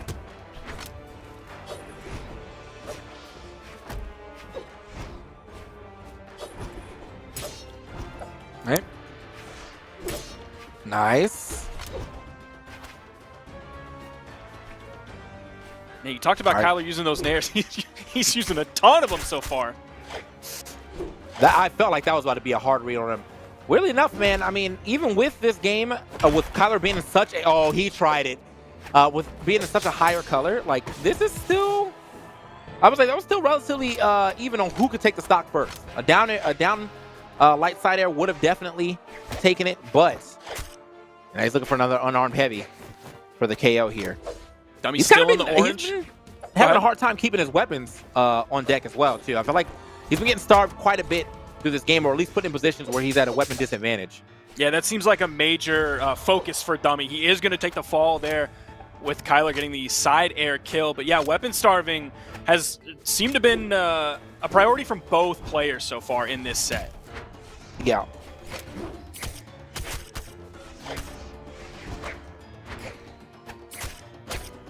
Okay. He falls down for that one. But honestly, man, now we're trying to see who's going to be able to get this big lead pulled up for him, or at least who's going to be able to get some type of advantage. There's a lot of neutral being played right now. Every hit not really leading into like a huge advantage here, and just a reset of the neutral. Although Kyler Alice three-piecing right now, finally getting hit off the stage. They were trading hit for hit, which even though Dummy was in the lead, that meant his lead is shrinking. And now Kyler is finding 2, 3 hits, 4 hits. Look how many hits Kyler's grabbing. That might be the stock. Weapon toss could come out. No, he's just going to stand on the main platform, try to catch Dummy when he's recovering high. D-Light ground pound from Dummy. I feel like that double weapon toss would have been the play. He already threw the sword, and it covered. It made Dummy have to recover awkwardly. So just throwing that hammer down would have at least forced an air dodge, and then he could have ground pounded it or downlight ground pounded it, whatever he wanted to do. But unfortunately, he decided to hold on to that, and he ends up losing that stock for it. That's going to give Dummy a little bit of a lead here that he's starting to build. Stole that weapon away. Kyler wanted to go for the GC D-Light into either the recovery or the GC neutral heavy for the KO. Only finds a neutral light, though, as the first move he's really able to hit after he spawned in on his final stock. Sword v sword, the side air again going to bounce Dummy off the stage, means it's not a KO option. The recovery, the down air also bouncing off the stage. Okay. Took him a little bit, but he definitely passed that blast zone. And so now not too much of a lead here for Dummy. And with the weapon advantage, oh, that's a big thing, though. I will say that when it comes to the weapon advantage play, Dummy is playing the weapon advantage over Kyler way better than Kyler is playing the weapon advantage over Dummy. Like Kyler Dummy Woods. Dummy, he like doesn't. He's not weapon starved for too long. Right now, this is probably the longest he's been weapon starved in this game. But even so, like his on-arm gameplay has been all right too. So here we go.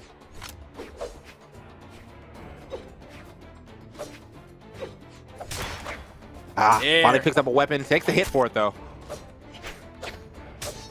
They're like basically even at this point. In fact, Dummy is behind. Gets the side air.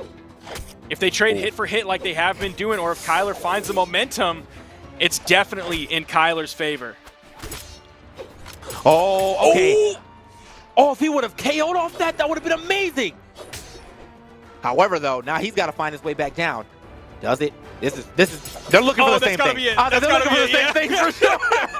One more D-Light recovery for either of them. Even just the raw recovery by itself was gonna KO either one. Kyler got the perfectly timed spot dodge for the GC D-Light into the recovery for the KO. Man, Dummy is playing out of his mind today. Yeah, man. They both were looking. They're like, all right, whoever's gonna get it, whoever gets this next D-Light wins, basically. And that Kyler Alice doing the gravity cancel D-Light right over Dummy's. Kind of surprised that Dummy thought he was going to just land like that anyway. Would have expected him to kind of actually jump up and go for his own D-Light, or his gravity cancel D-Light. But now, Kyler Alice one game away from taking this tournament. Yeah, even though that last game was really close, he might just come through with the 3-0 sweep. They're both going to grab a weapon early on. Yeah. Now, this is the same situation as you said from the first set, where It did go to a game 4 because this is where Dummy finally got the win. But as I said, Dummy is just playing back to back to back to back. And like now he's back in it again. I mean, this is just, he's got a lot. He's been playing for a while. The fatigue is definitely going to be setting in at some point in time. But he is fighting well through it. I will say that. Yeah, this tournament's been going on long, and because Dummy was down into the loser's bracket, had to play several sets. Look at those neutral airs from Kyler. Has control of the stage. Recovery comes out from Dummy right over the corner. Oh, wow. Grabbed it. Big bear claw. Yeah, man, that's a good feeling read right there.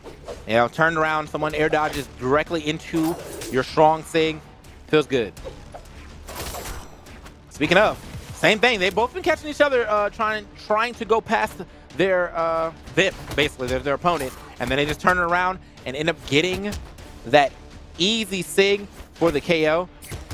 Now, Kyler Alice got to go ahead and get a weapon. A slow run over there.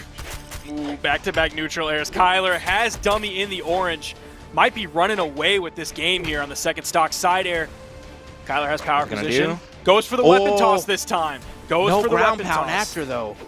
He had it lined up. Where was he gonna go? He used all his options. He couldn't dash out, or he couldn't air dodge away because he would have been too far away from the stage. So, yeah, just a little mishap right there. All good though. He still has a quality lead. I will say one thing I noticed that Kyler Alice does not do a lot is the down sig over the edge. Like he just, you know, there's like a few situations where I felt like that down sig with the sword over the edge would have been something, but he just, you know, he plays it simple. All right. Nice. Ooh, okay, the weapon toss. He went for the big one, ending with that. Oh, I was going to say, Dummy might need something huge to get this stock, and all of a sudden he finds it. With the off-stage ground pound right along that wall, and then the weapon toss to guarantee it. Yeah, man, good stuff for Dummy here. He actually evened it all the way back up. But now Kyler Alice says, I don't care if it's even or not, I'm still going to take this win. Playing, starting off with the momentum on his side on this last stock. All the pressure onto Dummy to get back into this game.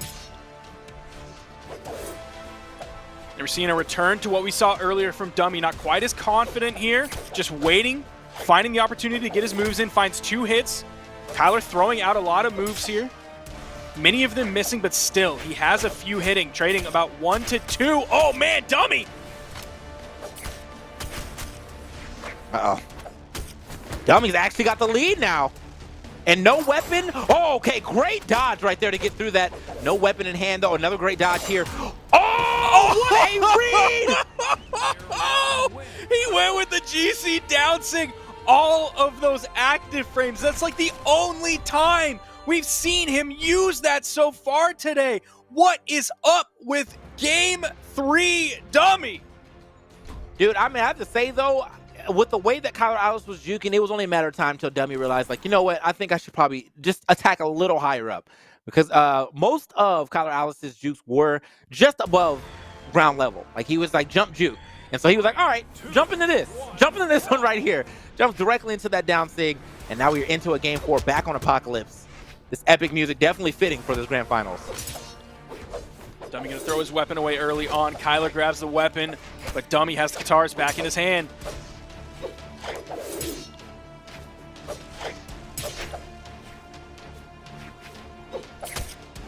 All right, so Man, Dummy. This is so tense. Yeah. I mean, you can definitely you can cut the tension with a knife right now, man. It is down to the wire here. Dummy trying to reset the bracket. Kyler Alice not trying to let the momentum start to build up on him. He's got a solid lead here, however, not really outspacing that down air from Dummy. And now Dummy might be able to get a turnaround here. Oh no. Oh, he's gonna go to the other side. Kyler Alice again. Oh yeah. Kyler was just right on that weapon spawn. He knew he was mostly safe from anything that Dummy had. Because Dummy was at the weapon disadvantage, he was unarmed there. I think Dummy was trying to get right up on that corner so he could swipe that weapon toss with that extended grab range, but Kyler was just waiting for it. That weapon spawn was in like the perfect place for Kyler. Yeah. So, Kyler Alice now with a little bit of a lead here. Got a weapon in hand. Finds a little extra damage here as well. Now he's finding even more damage. Making it hard for Dummy to land. Okay. Had to try it. Dummy's like, my turn. Like, finds the ground pound. Dummy with the juke through Kyler Alice, but then he turns around and delivers his own ground pound. He's in the orange right now. That weapon spawn is going to be a hammer. Not going to take too many hits, and he's going to be red. Oh, finally! He was looking for that pivot ground pound like all day. Yeah. Finds it on a dummy stomp side air. Going to clean that one up. Yeah, that was smooth, too. And with the back step right there, or crossing him up real quick so he can get the better side for that side air. And now Kyler Alice with a solid lead here. Don't want to count Dummy out yet, though. He has made some great comebacks so far throughout his run. This has definitely still been the Dummy show as far as this stream. I mean, everything he's done so far, he's been on the stream the entire time just to keep winning and winning and winning. Does have multiple game-changing signatures. Could find the neutral signature. Didn't go for it there. Went for the turnaround D-Light. Ooh, gets through the D-Sig. You were wanting that TK. It wasn't right on the corner, though. Yeah. Okay. Okay, a lot of missed swings here. Finally finds the neutral air. Now Dummy trying to keep him to the skies. Great recovery there from Dummy, and he's only in the light orange. So comeback could be imminent. I mean, we saw a Dummy behind like this at the end of last game. Okay. Dummy definitely this is what I like to see though. So Dummy, he can play both both speeds. He can play super quick in your face, or he can slow it down a little bit so he can pick and choose his openings. And there it is. Those openings have been picked and chosen as my man now has a lead. Okay, Kyler was looking for the down stick over the edge. Kyler going to keep the pressure up on the edge. He's right there. He's so ready to punish a recovery from Dummy. Nice spot dodge to get through the side air. Dummy is without a weapon, and Kyler has a hammer. Oh, okay. He does find a weapon here, though. Kyler Alice going sky high for that recovery. Oh! The scoop, not enough. And he actually takes the recovery off that. Ooh. Hits him again. It's so the next one is it. The next one is definitely it. The next hit's got to be it. Depending on, oh no! Oh! He went for his weapon! Oh my god, he couldn't punish that down heavy in time! Okay, what do you, okay, he gets the weapon. It's swords. What are we doing here? Who's going for it? Whoever the gets D-Light, TK, it's the same thing, but it's a side air! Kyler takes it with the final hit, that final side air in last stock red. Kyler Alice is your 1v1 Brawlhalla Winter Champion. Oh, man, what a set, guys. I mean, the last game, 611 to 598, respectable damage all around. That's how you can tell how close that last game was. Kyler Alice, though, manages to sneak that Sair in and get the win. Good stuff to Kyler Alice taking Australia's 1v1s. Those last two games were insane. Yes. Absolutely insane. The comeback from Dummy in both games, right at the end. His ability to just refuse to be knocked out when he was in the late stages of orange, in the early stages of red, and Kyler had a hammer. Dummy was just like, no, I'm not going to let you get this KO at 160, 170. You're going to have to push it further, and I have the comeback potential. Holy cow, man. What was Dummy's PR going into this? He was 4th, but still, he's going to see some PR movement here for 1v1. He is not Ninja. He is definitely going to see some movement. Kyler Alice, man, only losing 2 games, but that does not really fully tell the story, man. Like, he might have lost 2 games, but a lot of these games were super close. So, you know, good stuff for him clutching it out 1. Great stuff to Dummy for making such a crazy run. I mean, like, he had to play 4 games in a row? Just person to person to person to person, and even at the last part, he still gets to a game 4. He still makes it relatively close. Good stuff to both of our competitors, man. Australia was fantastic for the Winter Championship. I can't wait till the next tournament to see them again, but there is still more Brawlhalla that we have coming at you right now. Southeast Asia is coming up right after this one. We'll see if yet again will Tiger take the tournament. I've been Sparky. TK, you got anything to say? Nah, man, you guys be blessed. Have a great time. Keep on playing some Brawlhalla and keep it locked here. We'll be right back with more Brawlhalla action.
Welcome to Brawlhalla.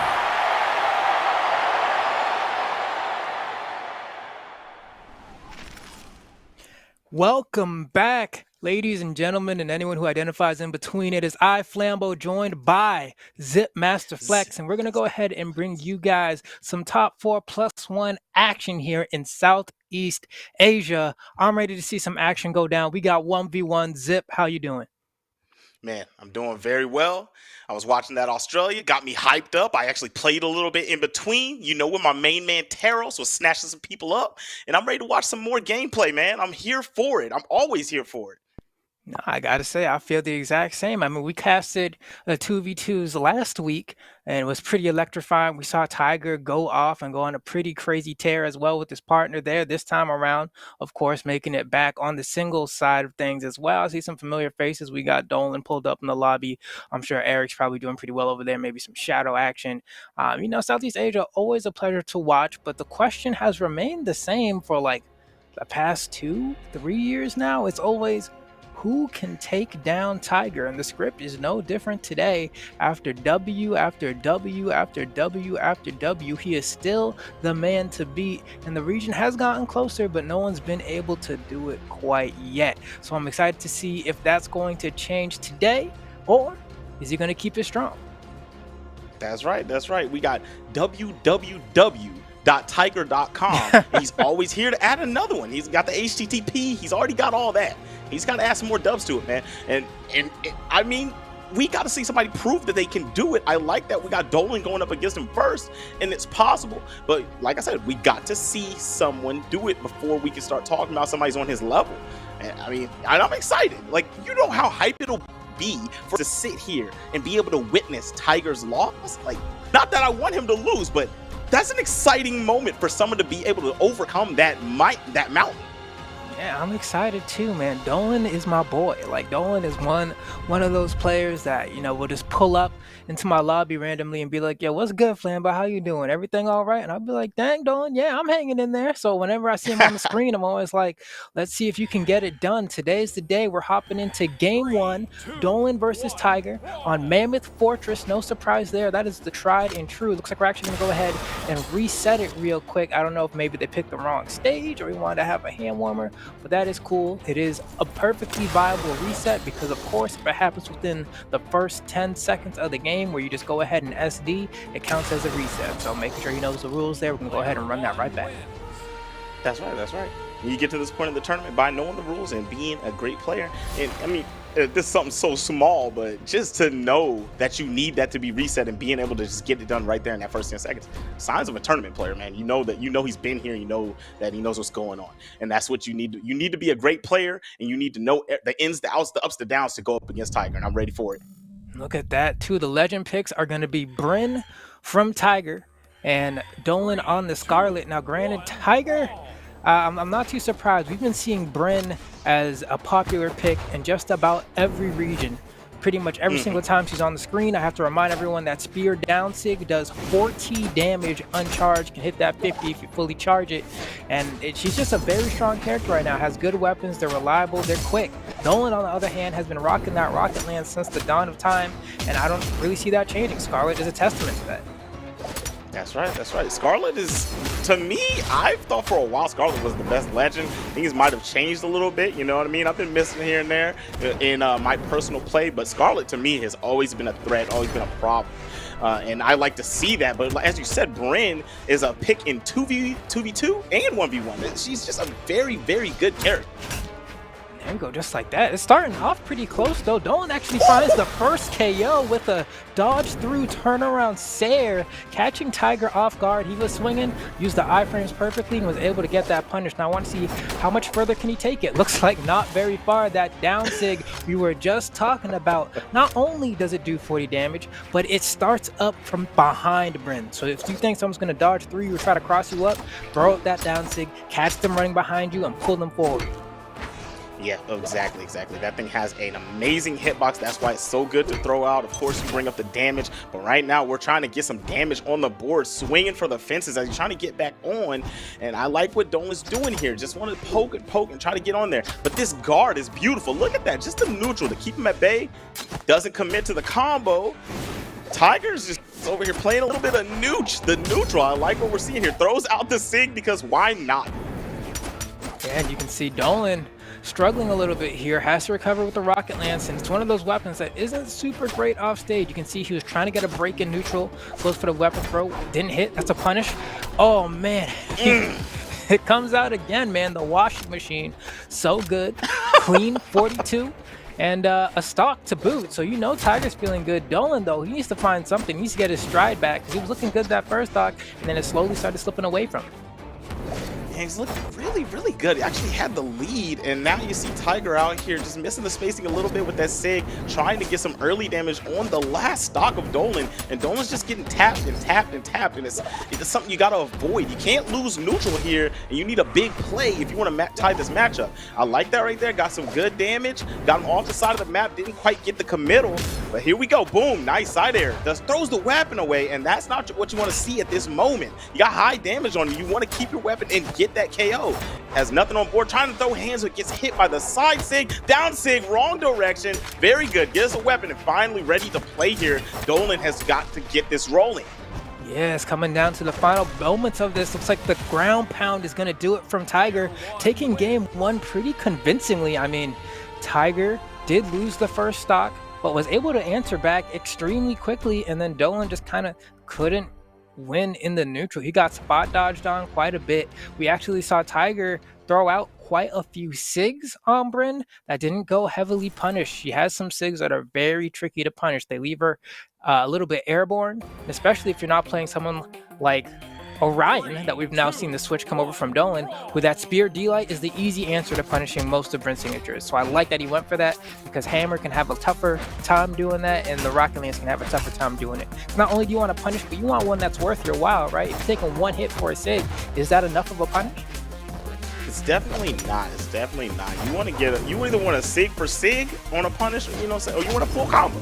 And you know, as you were saying, the weapons that he had before aren't going to get nice. That. And the Spear was a very good pickup. Nice. I like the neutral he's playing here, keeping him at bay, not letting him the wrong direction on that down light. But the D light was looking very good to stop anything that Tiger had to go. Dolan's looking good right now. That spot dodge, that's a spot dodge of confidence right there. I'm pretty sure he did that N-Sig in the wrong direction. Either way, Dolan, I feel like he's playing with a lot more confidence, but the damage on the board says it's about as even as the first stock was in the last game. Now, Dolan not going to get the first KO this time around, and Tiger going to go ahead and secure a lead again. Yeah, I'm not too upset with the decision to do the down Sig right there, but it was a little too early. It's kind of like, you know, you see him going up to the right. I understand you're looking for him to come down towards you. It just wasn't the moment for it. It ended up taking the stock from him. But right now, as always, you want to make sure you don't take too much damage. Get this stock off of him. You can do this. You can just see Tiger is throwing out that down Sig. Oh my goodness. Now that weapon throw was beautiful. Ain't no better way to put it, man. He got that right, clean, lined it up, and it sunk right into the basket, man. That was perfect from Dolan. He was able to line that up. Oh, nice. He gets a little bit of something. Goes for a hard read. I love the confidence. Has Tiger on the ropes. Hold on. Okay, wow, he's going crazy unarmed. I love the confidence from Dolan right now, but he needs to get the damage because Tiger has been getting these KOs. Wow. Ooh, what a dodge. Beautiful dodge up there. Committed really strongly to those unarmed combos, but they wasn't able to get the last piece, and the combo right there from Tiger almost took the stock. What are you gonna do about it? Nothing. The hitbox is too big on the ground pound, cleans up the second stock. You've only got him on yellow. Dolan's looking a little shook up here. This is gonna be a tough comeback, but he can still do this. There you go. He's committing a lot to the hand-to-hand combat. Bruce Lee in the making. He's over here really getting these punishes because Tiger knows, especially if Dolan is unarmed, if he's able to kind of throw out that down Sig and get that 42 damage, that is some big value. So Dolan has been trying to get the strongest punishes he can. That's why he's been going for the unarmed D-like ground pound. That's the most damage he can get unarmed for a true combo. So I love that he's trying to optimize, but he's still a little bit behind. He can get the stock right about now, which he does with that jump Sair on the jump read. Now this is in the realm of possibility. Yeah, that was a beautiful double Sair. Hit a Sair to put him out to the side. Just spaced it perfectly for the second one. Was able to get the stock. Now we're gonna have to see a good bit of Sairs into, I want to see some commitment here on these touches.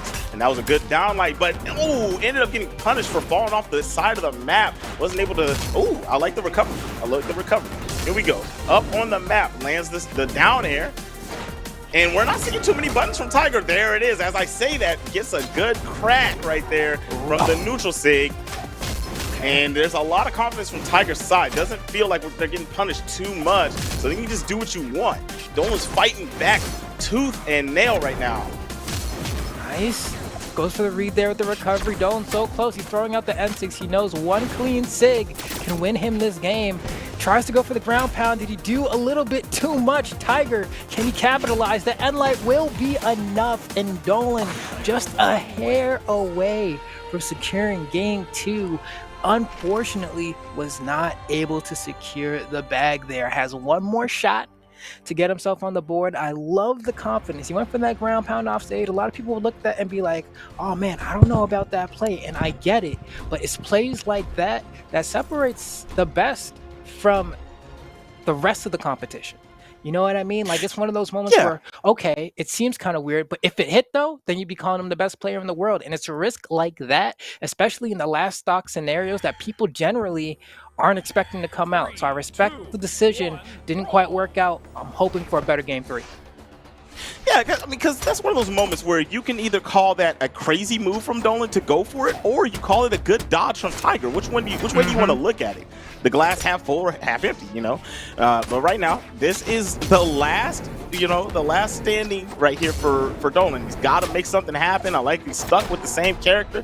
This is what you need. You got to have the confidence to be able to pull this off. But the Brent is looking too good. Stock taken super early from Tiger. Yeah, I'm sure that Dolan's not too happy about that. Lost his first stock within 30 seconds, and Tiger has been hitting that sig button. He knows how difficult Bryn's sigs are to punish, and he knows especially that Dolan hasn't really proven that he's going to make it a scary decision for him. Now this dunk, I like that. Can we get the edge guard D-Light? No. He goes for the recovery. I don't think he had another jump there. If he did, he would have gone for the D-Light ground pound to secure the KO, but he just went for the only punish he could get. Yeah, that could have been his whole stock right there, and he's already down. So if he had the stock to give, I feel like that would have been okay to try to go for the gusto on that combo, but it didn't work out. Anyway, he was able to get it with the sig. I like it, looking good. Gotta make sure you don't take much damage here. Where I call this free damage.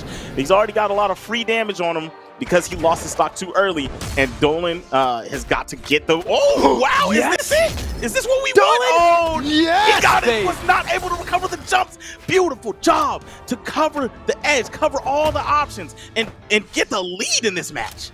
And that's one of the things about the Rocket Lance weapon throw. That weapon is so big.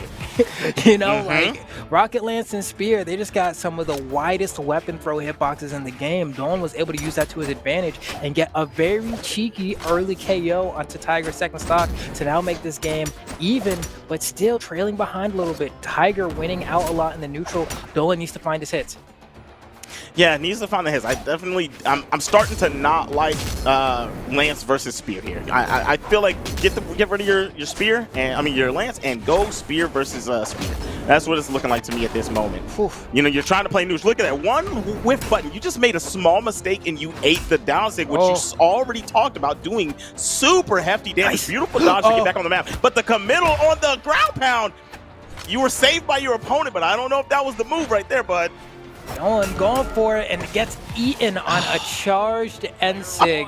A call out on the spot dodge.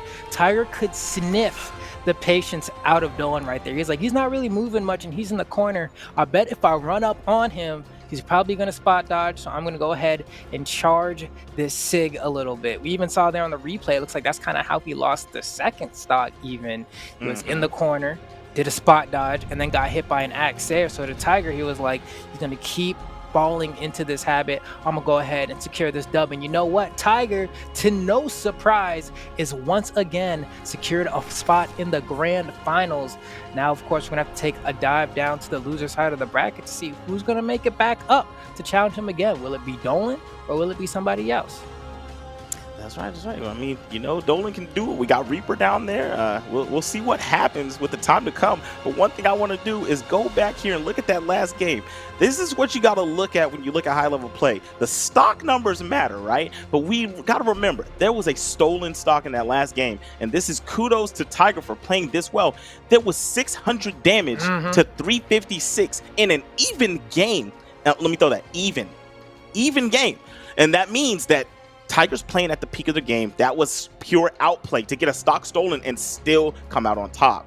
Yeah, doing that much damage with 2 stocks, pretty much. You know, like that's what 2 stocks. He's averaging 300 damage per stock. Like, and you're red at like, or rather, you're averaging 200 damage per stock. Excuse me. Yeah. Well, I mean, I guess if you have 2, it's like 300. Yeah. Well, so, the one stolen. Yeah, you was right. You're right. no, you're right. This so ain't math class. You got it. You're red like what, around like 150? 150, you'll like die convincingly to like a delay recovery or something. So like, that's a lot. You know, you're getting hit there. Dolan was more efficient, we can say, in terms of finding the KOs. He got them right around those kill levels, but could not win a lot in neutral, and we saw that a lot. He would go for D-Light, and I actually like what he would do because I guess a Tiger would dodge through him a lot. So he would dump, chase dodge forward, and then sair in the other direction to try to catch that. But then Tiger caught on. He was like, all right, you've been doing this quite a bit, so I'm just not going to dodge that way anymore. And then right when that happened, Dolan started to crumble. But of course, we're going to go ahead and take a look at some of the other players. We got Jerry K coming up, another one of Southeast Asia's finest. And he's going to be one of the better players in the Southeast Asia region. I mean, of course, we got the best players. We're in top 4 now, but still. You know, you've been doing very well if you have 5 silvers. You know the reason why you have 5 silvers, right? You know, you got Tiger running around over here. But, you know, for 5 silvers, you've been doing very well. Especially you look at that Breadskis he's got. $8,000. I could take that right now. I'm still waiting on my stimmy. Yo, same.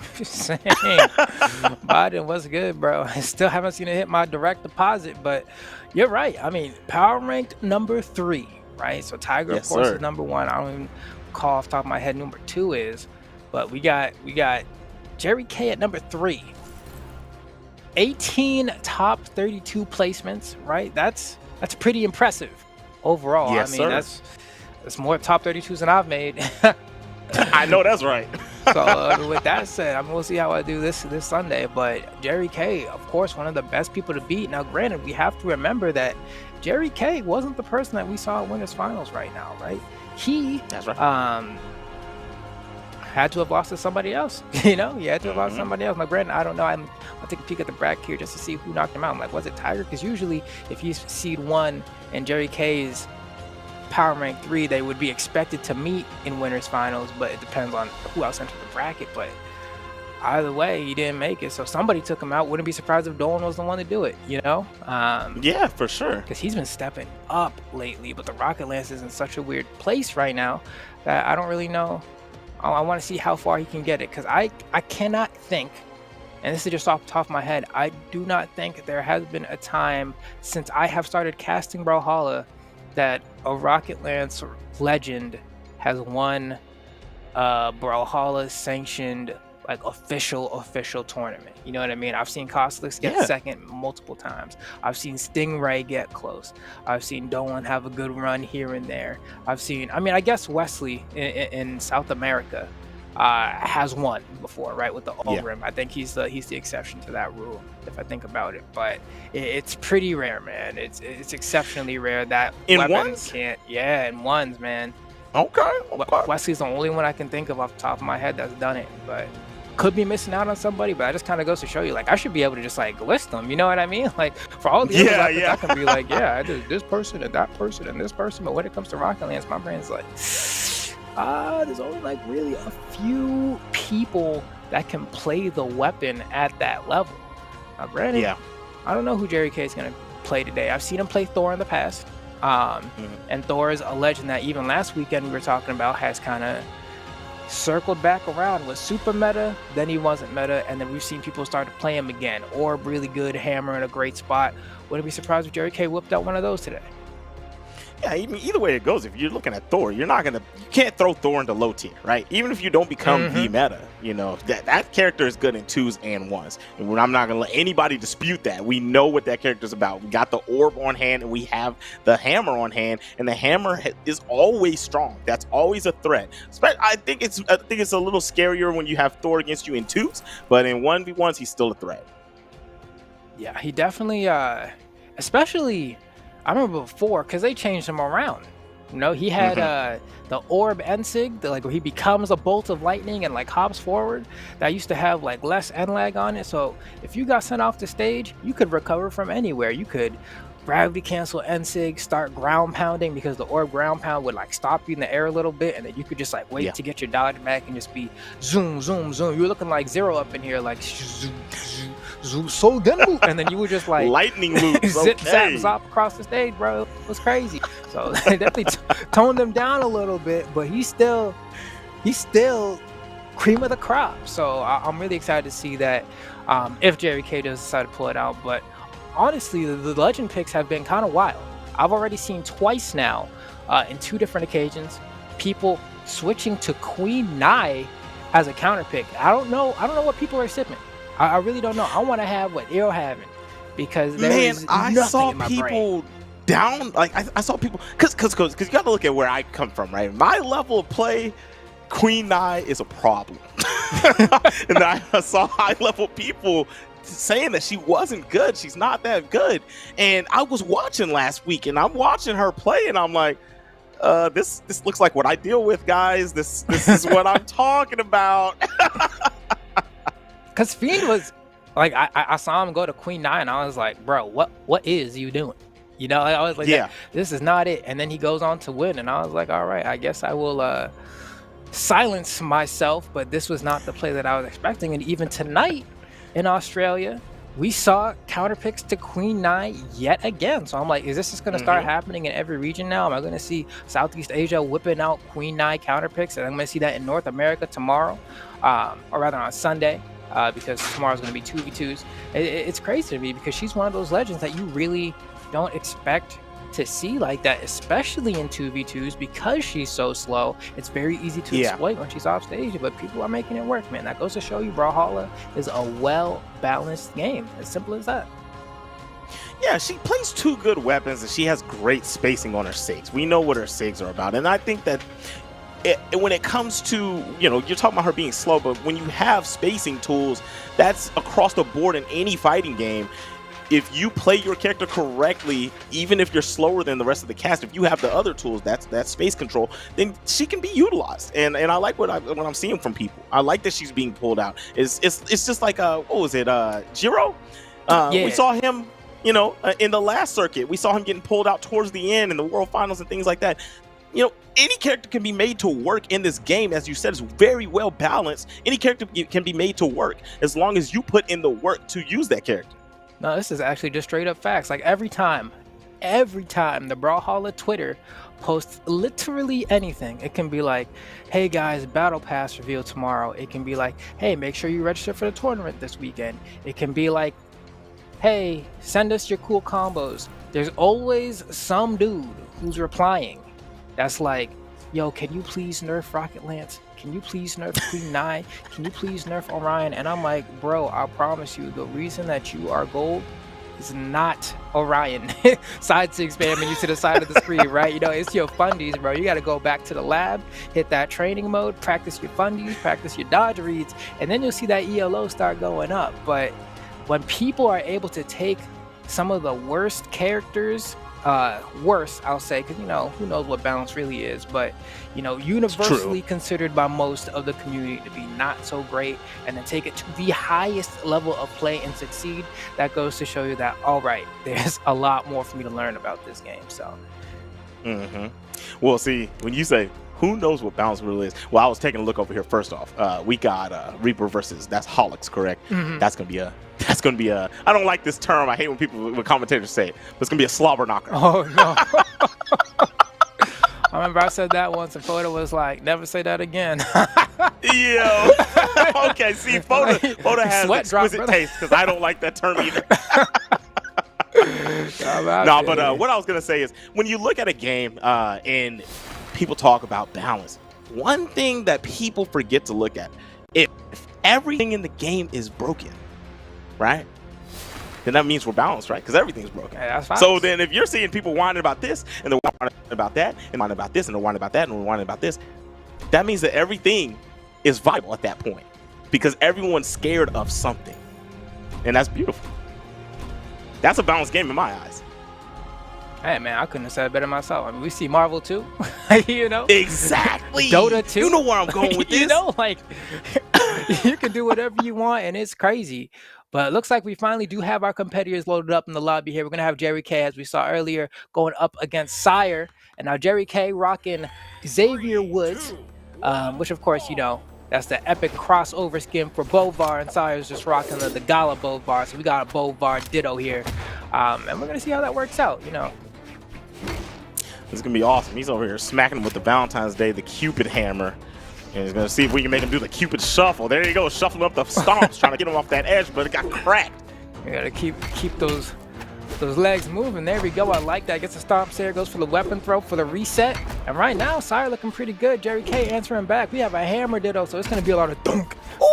You know, like yes, sir. Thick he saw him man. trying to get back up there, and that was such a well-placed sig. Like you wouldn't even expect that to come out right there so early. When people do those sigs guarding you from the edge, you kind of wait a bit because you don't think they're gonna immediately come up. Beautiful side air. This air is very well placed, and the hammer toss is gonna take the first stock. It was looking like Sire's start to the game, wasn't it? And it just got flipped around.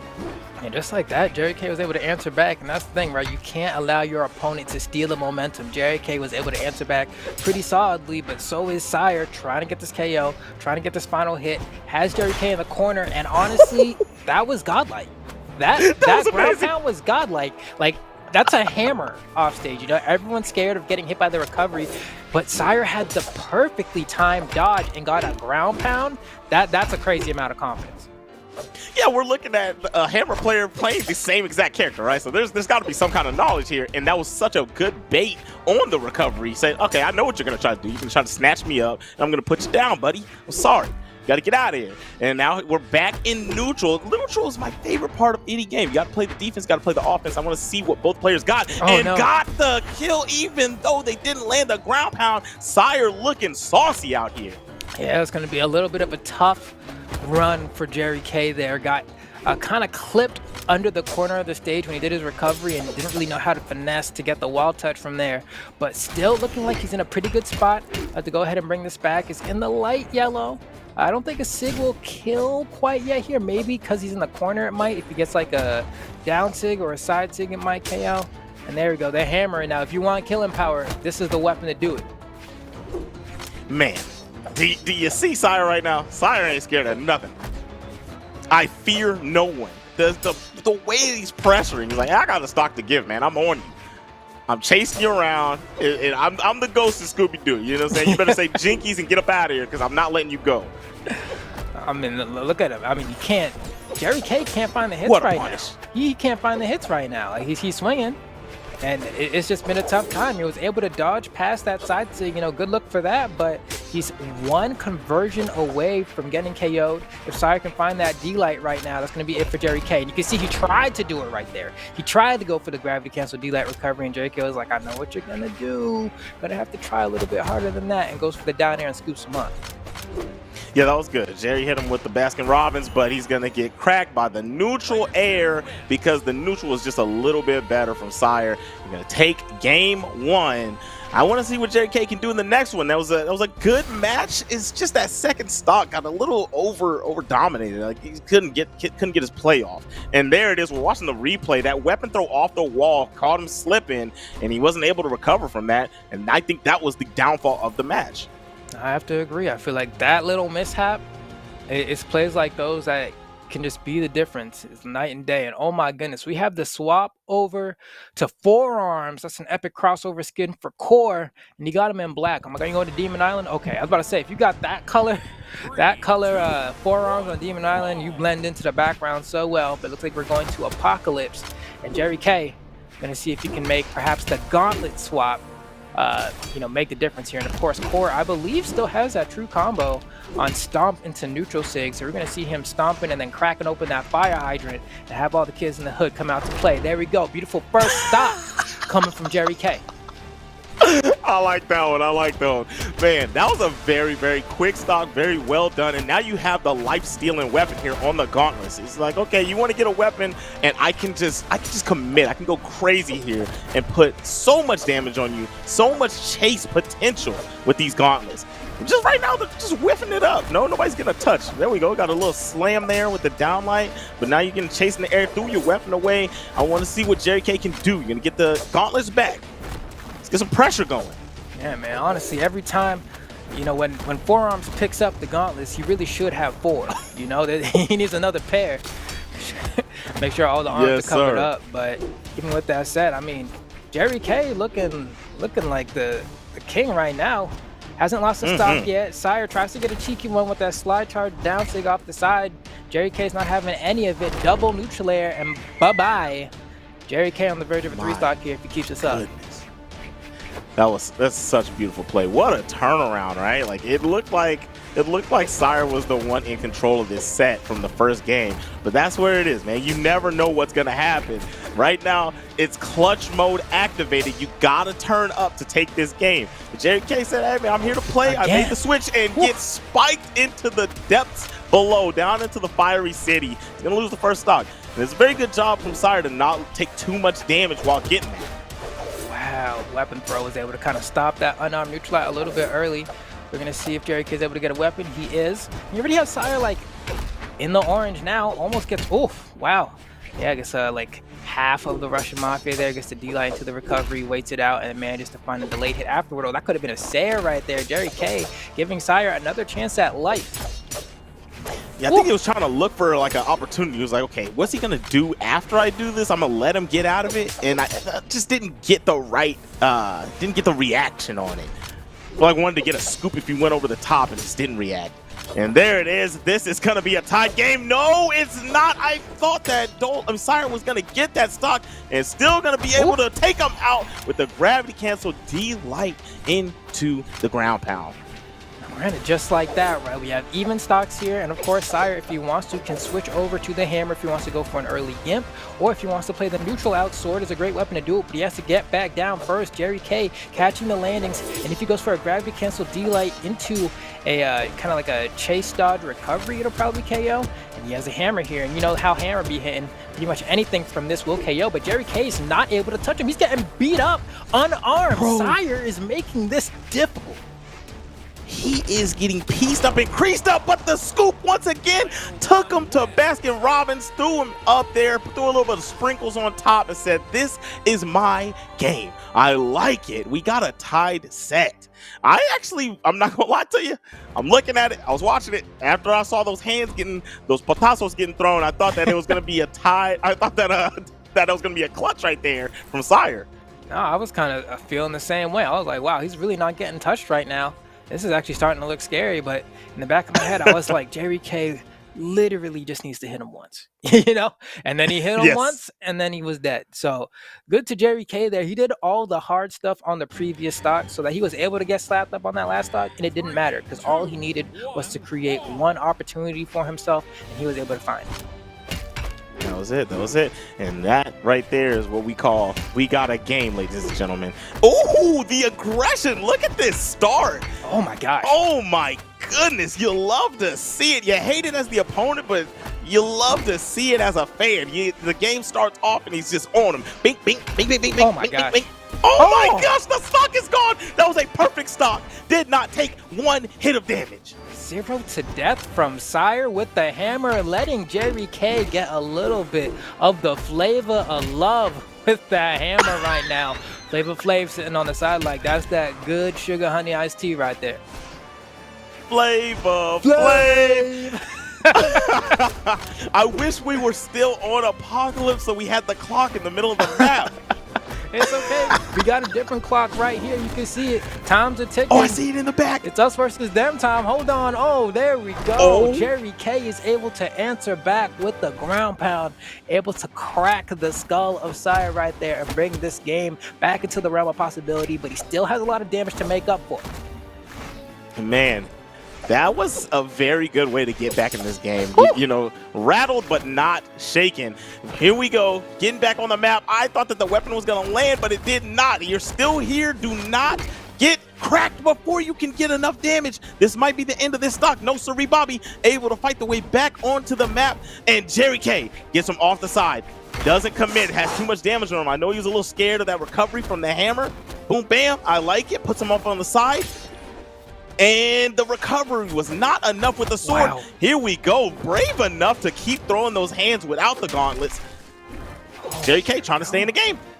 Jerry K, how does he keep making it back? He was already like pretty much in the orange by the time he got the first stock off of Sire, and he made that second stock count, right? He got hit by a clean 0 to death in the first stock, was able to answer back on his second stock, and now once again the game's in the realm of possibility here. He has to get probably 1 or 2 more hits, and then he can fish for like a stomp to a sail or a stomp to the hydrant, but he's not winning in neutral right now. Sire's kind of once again taking the stride of this match. I need Jerry K to find an answer right now.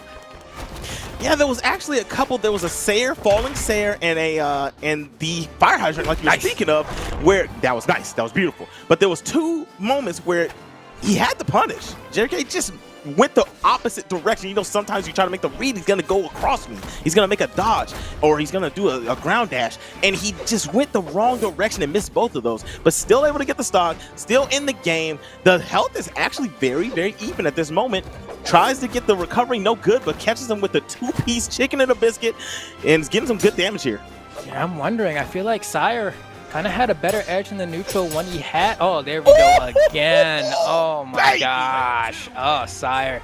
That's that's the great part about sword down air, right? Sword down air, really only true combos into like recovery a lot of the time, but if you just land a raw down air in neutral and you wait for the dodge, you can get some cheeky stuff like this. Like we saw the dodge down and away come out of Jerry K, and he was like, all right, bet, I get the D-Light, and since you no longer have a dodge, you know what's true? This down sig that's about to kill you. Yes, sir. I'm gonna tell you right now, man. Some 1v1 cannon, and it's from Onyx? Come on. You can't tell me you don't want to see this. Right now, we're getting the straight hands thrown. My man, Sire is so aggressive when these games start. Just instantly on you. I don't care if you got the weapon first. I'm getting this damage. I'm in control.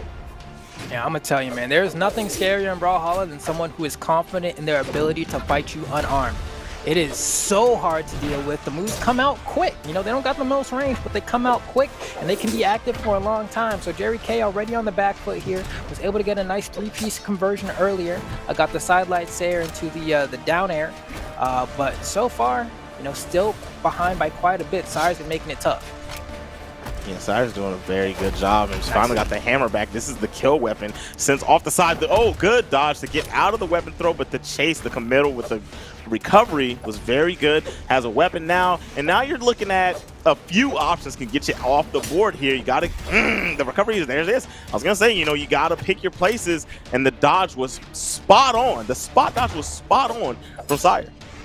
Yeah, now Sire, you know, just kind of needs to keep it pushing, right? If he keeps getting these down airs, that means he gets more and more opportunities to convert off the dodge if Jerry K gives it to him. Jerry K needs to find a KO. He was having a much easier time, I believe, when he had a hammer, but with cannon, you have to go for D-Light neutral air to get your KOs, or you have to go for a raw sig. The Sayer and recovery can KO, but they are hard hitboxes to hit just because you have to kind of throw your hurt box at your opponent. So we'll see what Jerry K is going to do. He has the gauntlets now. He needs to D-Light recovery. Raw recovery wasn't enough.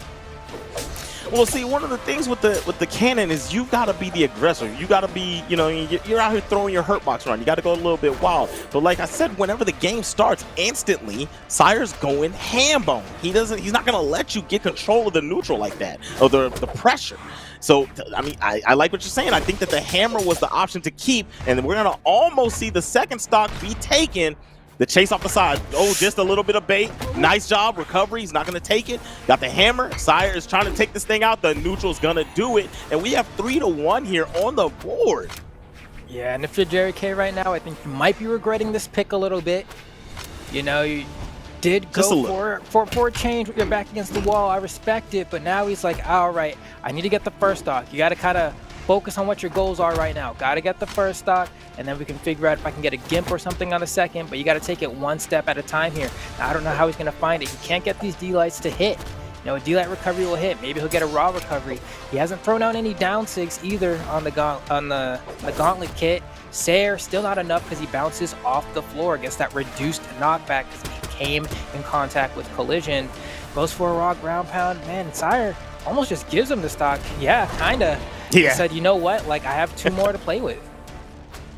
Yeah, because I mean, he could, if he would have got a gimp there, you know, he's godlike, but you know, he ended up losing it. And at that moment, at that exact moment, who cares, right? I mean, you got so much more to give. Tries to throw the bear up, no way it's gonna connect. And I like the movement right now from Jerry K. He's trying to stay in here. He's not really getting touched. He's getting some hits here and there. No full conversions, but he's staying alive. That's what the name of the game is at this moment. Yeah, luckily, Onyx does have quite a bit of defense. So Jerry K can take a couple more hits here, right? He gets that Nair into recovery. He's only using the quick attacks from the gauntlets. He's really not trying to do anything that'll leave him sitting for too long. That's why we haven't seen any SIGs come out. The first down SIG was honestly a pretty good one as well. Just kind of got crossed up as to what side Sire was on. But Jerry K, you know, if you can get this stock, you might be able to make a comeback. But the gauntlets are kind of what's been carrying him here, and you won't get the chance. Gets hit by a fire extinguisher right off his noggin, and that's going to go ahead and be Sire moving on forward in the bracket with a 3-1 in the losers quarters. Yeah, he got sniped. I like it. Just kind of lobbed it off the side there. You know what I mean? Cyrus lobbed that fire hydrant down there a little lower, made a read on the fact that he was going to dip low, fast fall, and he got cracked right in the noggin. And I mean, I was a fan of the Onyx pick. Like, that's a cool character. Very good job. Kudos to the Brawlhalla team for making that character. But right now, that wasn't the one to make it up and get him back into that set. Very good job, JK. But, you know, got to come back next time and come harder.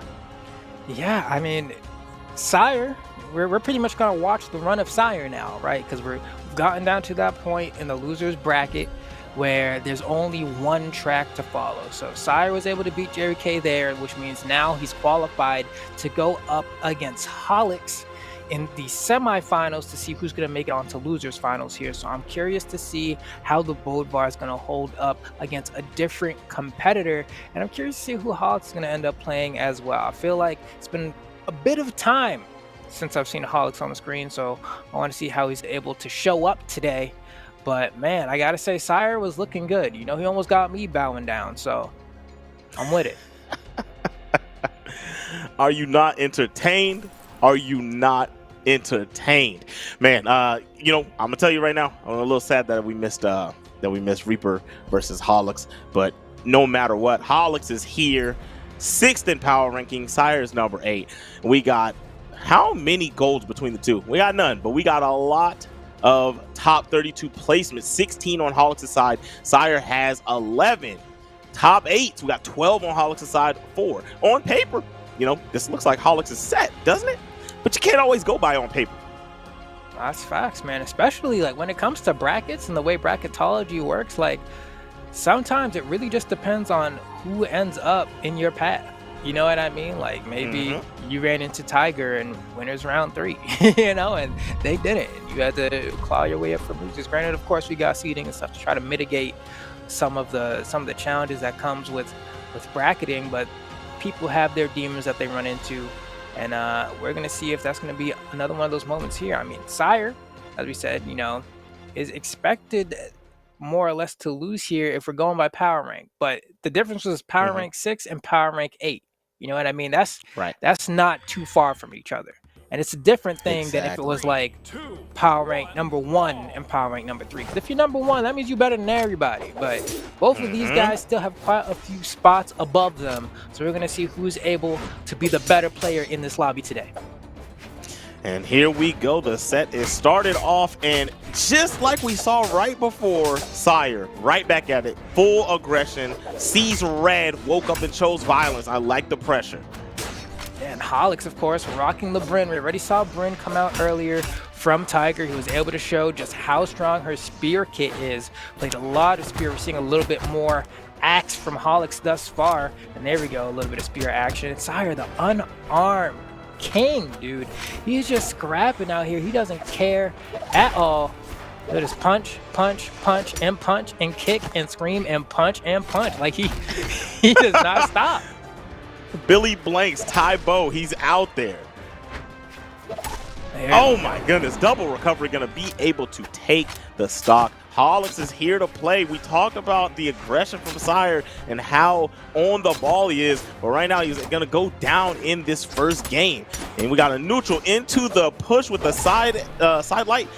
What do we got on the edge? And that's it. Quickly ties this bad boy up. I like it. Sire's never gonna be down and out. Might be down, but not out. Yeah, and Sire, I mean, over the course of this game and the last set, his accuracy with the ground pound, I say, like, might be 100%. Like, I don't know if I've seen him whiff one of those sword ground pounds yet. If he has, it's definitely been very few because he's been able to get them to connect so often, and it always leads to a KO. You know, every single time. He's looking at the amount of damage his opponent's taking. He's like, this will kill right now. I'm going to throw it out. Now, with that said, Sire, trying to make his way back onto the stage right now, has taken a lot of damage. Holix doing a good job of keeping him in the corner. Might throw out that down sig, might bait him out and get that falling stare like we just saw. And man, Sire could not get back onto the stage. Man, that was precision. That was such control. And I mean, you lose neutral, and then when you're trying to recover, you're going up against pinpoint accuracy. And right there, was not able to prevail. We're trying to play neutral again, and we're watching him lose neutral. Finally gets on the other side of him. Nice stomp into Sayer. Good combo. Oh, dodges the active frames of the down sig and was able to get some damage. Throws a sig out of his own, and now he's in the air, getting taken to the heavens. Pow, pow. Nice. I like it. Throws the weapon almost on point. Trying to I like the aggression, but being a little too aggressive if I don't say so myself. Oh my God. And the pinpoint accuracy from Holix is going to take the game. So, I mean, I feel like we're watching neutral, you know, and space control beat aggression. You know what I mean? High pressure doesn't always win the game. And I don't think that Sire should change the gameplay, but it's just not working out to start this off. And you can see from Holix, Holix is just ready to punish. Like, Sire, especially in that last game, got a little bit lazy in terms of how he's going to make it back to the stage. He'd keep trying to recovery up against the side of the stage and drift his way back on stage, or he would always hold forward. You know, you didn't really see him try to mix up too much of his timings to see if he could bait something out from his opponent, because he's someone who wants to be in the fray, be up in your face, and throw out those buttons. And Holix was just doing a good job of saying, no, stop it, and would swat him away every time he just tried to hold forward. He said, give me a timing mix up or something, buddy. Other than that, I'm gonna keep doing this until you learn better. Exactly. And I will say, look, we got a little bit of neutral going on, but the character select makes me realize it's still high pressure time. Who we got on the board? We got the main man, the fastest hands in the West. We got Mr. Koji. Yeah, Machine Gun Koji out here to play, of course, with the Shinsekai Koji skin. That's one of the, well, when they first started making new skins that had different particle effects, this was one of the ones, man. This was one of the first ones to come out. Special bow. Look at that. Oh my gosh. And he can press buttons, right? He's doing neutral light. Jump, fast fall, neutral light. Jump, fast fall, neutral light. And it's so quick. It's so quick. That high dexterity from Koji allows him to just throw out these hitboxes and just really, really, really make it feel so oppressive. The arrow right through his chest, looking like Raditz when Piccolo hit him with the special beam cannon. Oh my goodness. And he didn't have anybody to hold him still this time. That was pure accuracy. You know what I mean? Piccolo hit a standing still target. This guy said, I'm going to create it. Bullseye. You're just confident. Oh, nice down there. Almost got the double. Trying to get that Jeopardy. Hold on now. Man, this movement is amazing right now. But the spot dodge in the air into the gravity cancel down sig was so well placed, able to take the stock. Now, I wouldn't say it's even, but you at least got that. You got that molehill out of the way, and now you're gonna have to tackle the mountain. Nice. And what I love about Sire is that, he just reacts, dude. He just reacts. And I guess that's one of the things that Koji can afford you. But in a lot of scenarios, a lot of people will go for a down sig as a soft read, right? Because it covers so much. And it also comes out quick. Most people react with down sig. But him, no, he's like, I'm going to go for D-Light, neutral air, and to recovery. Like, I'm going to hunt you down just using the base buttons in the kit and just use these signatures explicitly for KOs, right? You haven't seen him really just throw out a raw sig. He just goes for the bow neutral kit, and the only sig we've seen is that neutral signature. Yeah, that was the only one, and it was very spot on. So that makes you know they're not just throwing things out here. If it's gonna get used, I know it's gonna hit, and that's how he's playing. I like it. And so right now he's just playing a little bit of neutral with a character that can't really take too many hits. I love that. Hit him with the side light into the grab the bow neutral. Just saying, I'm controlling the game right now. Oh my gosh! Stopped him in his tracks. He tried to throw out a sig, and he said, "I'm too quick for that, bud. What are you doing?" Oh my gosh, you can't land. And this is where bow can feel so oppressive. You can dash jump, neutral air to cover so much space. You can do falling neutral air to cover yourself and hit stack while landing. And Holix needs to find an answer here. We saw him get the first KO, I believe, with the gravity cancel down sig, right? That's how he got the first KO, but how will he get the second? He's in the red. That down air is not enough to KO, but he doesn't have a dodge. He can ground pound if he wants. It doesn't matter. Got sent so low, kissed the blast zone, and then came back and fell into it. My goodness. When I tell you, I like it, I'm not gonna lie to you, I loved it. Man, he played so well. I talked about the space control and the neutral from Holix in that first game. Man, was I wrong that it was all on his side. You know what I mean? That next game, Sire said, hey, watch this. I'm going to play neutral. I'm going to get right on top of you, and I don't have to press every situation. But when I do, I'm going to land the hit. If we had an accuracy counter, right? You know how shooters have an accuracy counter, how many bullets did I hit out of the clip? He was probably in the 90 percentile with every button pressed. He was not really missing like that. Oh my gosh. And see, every time he uses the SIG, what does it do? It connects. He has the accuracy. I can say with certainty that his signature accuracy right now is 100% on this Koji. It is such a tough time for Holix right here. And wow, what a ground pound. Tries to go for double. I was so surprised. Neutral air is crazy. Picked him up out of the air. I actually thought he was about to get cracked. Oh my gosh, that move be scooping, bro. Oh, there we go. Ground pound? No, just a falling Sair to kiss him, tuck him into bed at night. This is looking like a body bag for Holix right now. He needs to find an answer and needs to keep it pushing with this Brit. Now, granted, as you mentioned before, Koji doesn't have a whole lot of defense. There we go, finally whiffs the signature. But if you're just able to get a clean hit, boom, he pops. You know, it's just like that. It is that easy if you can find the hit. And he was at blood orange. He wasn't even at red yet. He was at blood orange and died from that. That's wild. Yeah, especially on Brawlhalla, man. That small ceiling. You know, Koji ain't gonna be living for a long time. There we go. Holix almost gets the double right there. If he got the dodge down, he could have gotten a really big conversion there. Could only cover that spot dodge really with a weight into a D-light. Or even if he just backed up a little for the side light, but almost had something where I could see the gears turning. He was like, I reacted incorrectly. But he wants those down sigs because if he gets a down sig here, it won't KO. It'll get close. But it sure as hell will put him in KO range. Now, I've seen Sire with 2 sigs. But that's fine now because, I mean, he's playing with confidence. You know what I mean? Like, both of the times he do those sigs out, it's not like he got punished for it. So, that's okay for him. Yeah, that's right. One of the things that I'm seeing right now is it's a little bit more patience coming from Holix. Holix is going, you know what? Let me just move around you and see what you want to do. This is that passive play, and you got to do that because Koji can get on top of you and smother you the way they just did, even in the air. Doesn't have to be ground-to-ground combat. Anywhere you are, if you let him get inside of your hitbox right there, chest to chest, then you're in the disadvantage because of the speed of his buttons.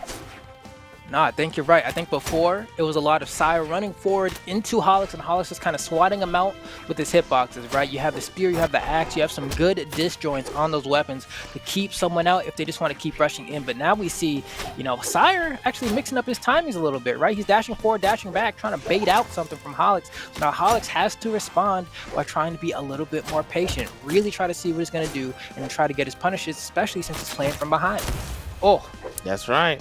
And eating a little bit of damage, turning into a lot of bit of damage. Very good dodge because you're almost out of there, but you're still down into the depths. The ground pound is going to land from Sire. This Koji pick is looking like the one, my man.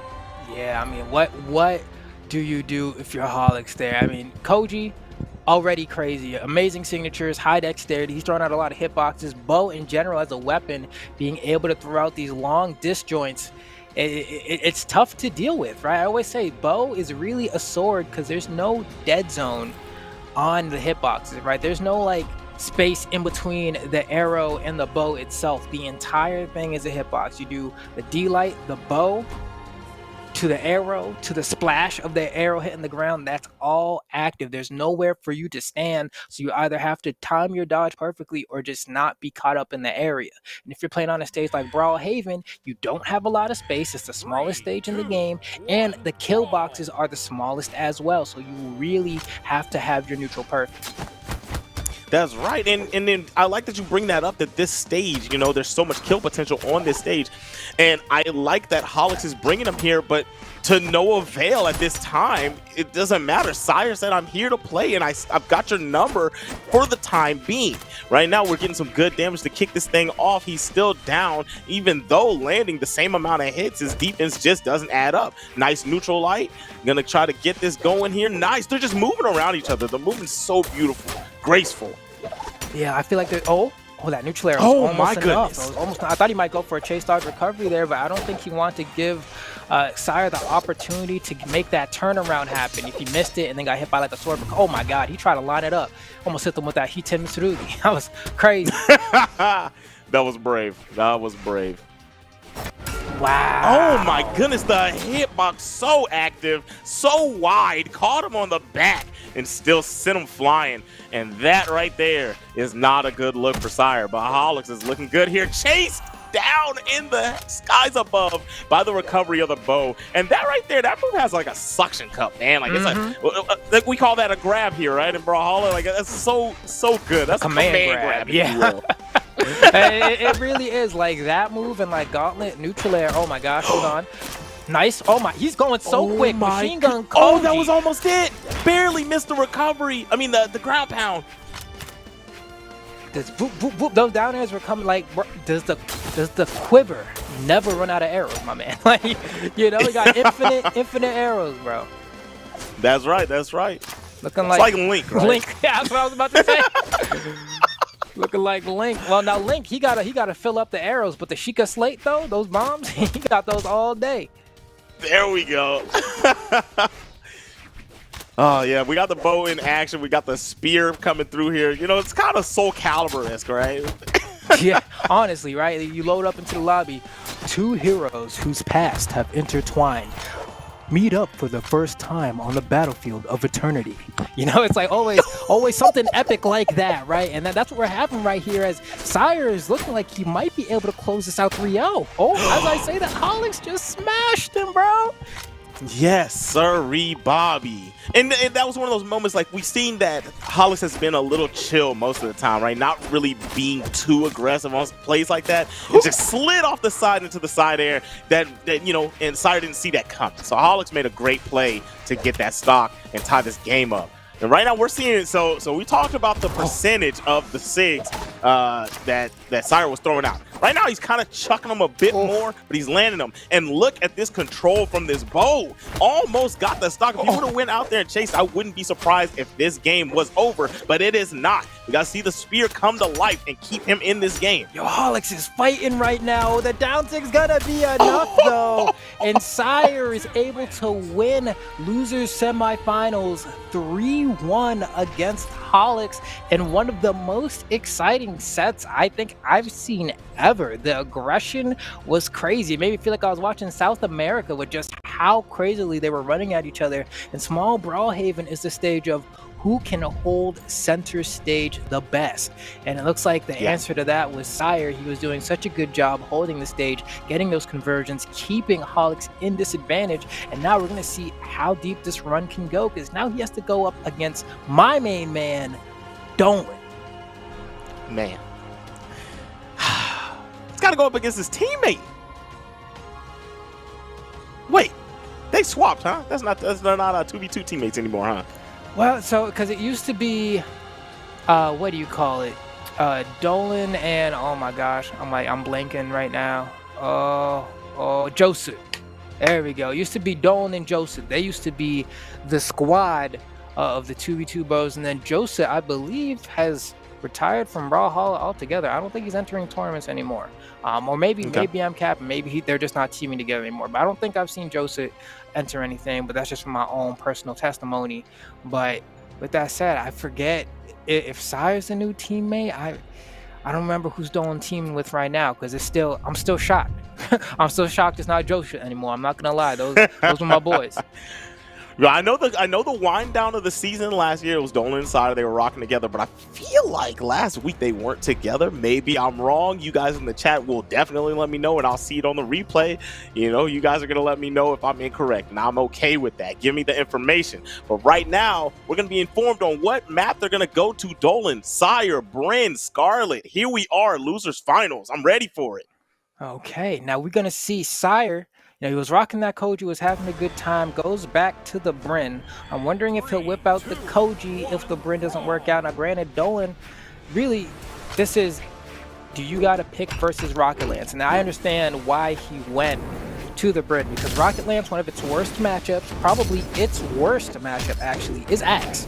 Axe is just so easily able to swat it out. That neutral light will stuff an incoming Sayer or side light, so it's really tough to get in. And then if the Rocket Lance, one of its favorite approach options is there, right? Come from that diagonal angle in the sky, and guess what? Axe has a move made just to counter that, and it's called D-Light. So we're gonna, oh my gosh. Oh, wow. The recovery tossed him. I mean, the scoop tossed him off the edge, that little corner. Wasn't able to get the committal, but the double Sayer said, nah, bro, I'm out here. I'm out here, bro. You're not getting past me. Brick wall. And that's almost like he took a page out of Holix's book right there, because we just saw Sire get hit with that like on 2 different stocks in the last set. You know, jumping immediately out of his sun and dying to a spear Sayer on the side. And you know what? I think he had that in his brain a little bit and was like, you know what? That is pretty good. I'm a cop that real quick. And was able to whip it out on Dolan in the very first game. But Dolan able to answer back, going to pick up that Rocket Lance. I'm going to see how he's able to fare here. I'm kind of feeling if he does end up losing this game, we'll probably see him switch over to the Orion like we did in the last set. Well, you know, it's kind of like Mega Man, you know? You beat a boss, you take their skills, and that's where we get that Sayer. You know, he took that from the boss he just defeated. And then there's got to be a lot of stuff in his pocket because he's won a lot of matches to get to this point. So, you know, all those skills that he's taken to get here, one of them going to be that down sig to get him out to the side. Nice down air, and there it is. We got another recovery on here because he touched the wall, but nah, that should be it. Toast, toast, toast. We saw that he got his recovery snatched. Those down there's Pogo sticking right on top of the noggin. Able to take the lead in this set. Oh no. Oh, he didn't mean to do that. Oh my God. Oh, wait, no, what have you done? You gave him the chance to tie. You did not have to go down there. And I bet you right now, Dolan is cheesing. He should not be in this game right now. Was able to get that recovery, get the chase dodge to get back to the stage, and have another chance of securing this game 1. I know Sire must be beating himself, or rather beating himself up for that, because that's not what you want to have happen. But Dolan, I'm happy he was able to get that for himself and see if he can convert it. For Sire, it may just be whatever, bro. I'll just do it again. You know, it could be one of those. I mean, you know, I gotta say, you said that one of the problems for the Rocket Lance is the axe, and we've been seeing that that the spear has been the answer so far in this set. My goodness, that Sayer was so well placed. Can he make it back? No siree, Bob, you're done. So just put a little style on it, slide off the side. But as I was saying, the spear is what's been going up against the Rocket Lance most of that match right there. And if that's controlling it, I don't know what the axe is going to look like if that's the bigger problem. Yeah, I got to agree, man. Dolan, he was looking kind of tough there. I'm not going to lie. And I think he can do it. We'll see. You know, Sire has a big wave of momentum going with him right now. Just won the past 2 sets, had some pretty fire plays within those sets, and is looking to carry that momentum all the way to grand finals. He's trying to get a shot at Tiger right now. He has the W, the gold cup, the championship trophy in his eyes right now, and Dolan is just something in the way of that. Right, so he's like, all right, I'll knock you all down like dominoes and then collect my dollar. And I wonder if he's going to be able to do it. Dolan, you know, I would very much so like to see, you know, get some games here. And kind of like I called it in the last game, if he lost game 1 with the Scarlet, he's going to switch over to the Orion. And I honestly think his Orion is better anyway. So I'm happy that he did.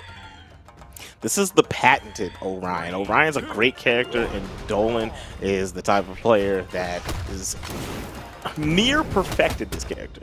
You know, I love the play. I love the aggression. Here we go. We got the same thing we saw a minute ago. We'll see if the Lance can do something this time versus the Spear, but we're seeing more of the same. More just getting tapped up. Tick, tick, tick, tick.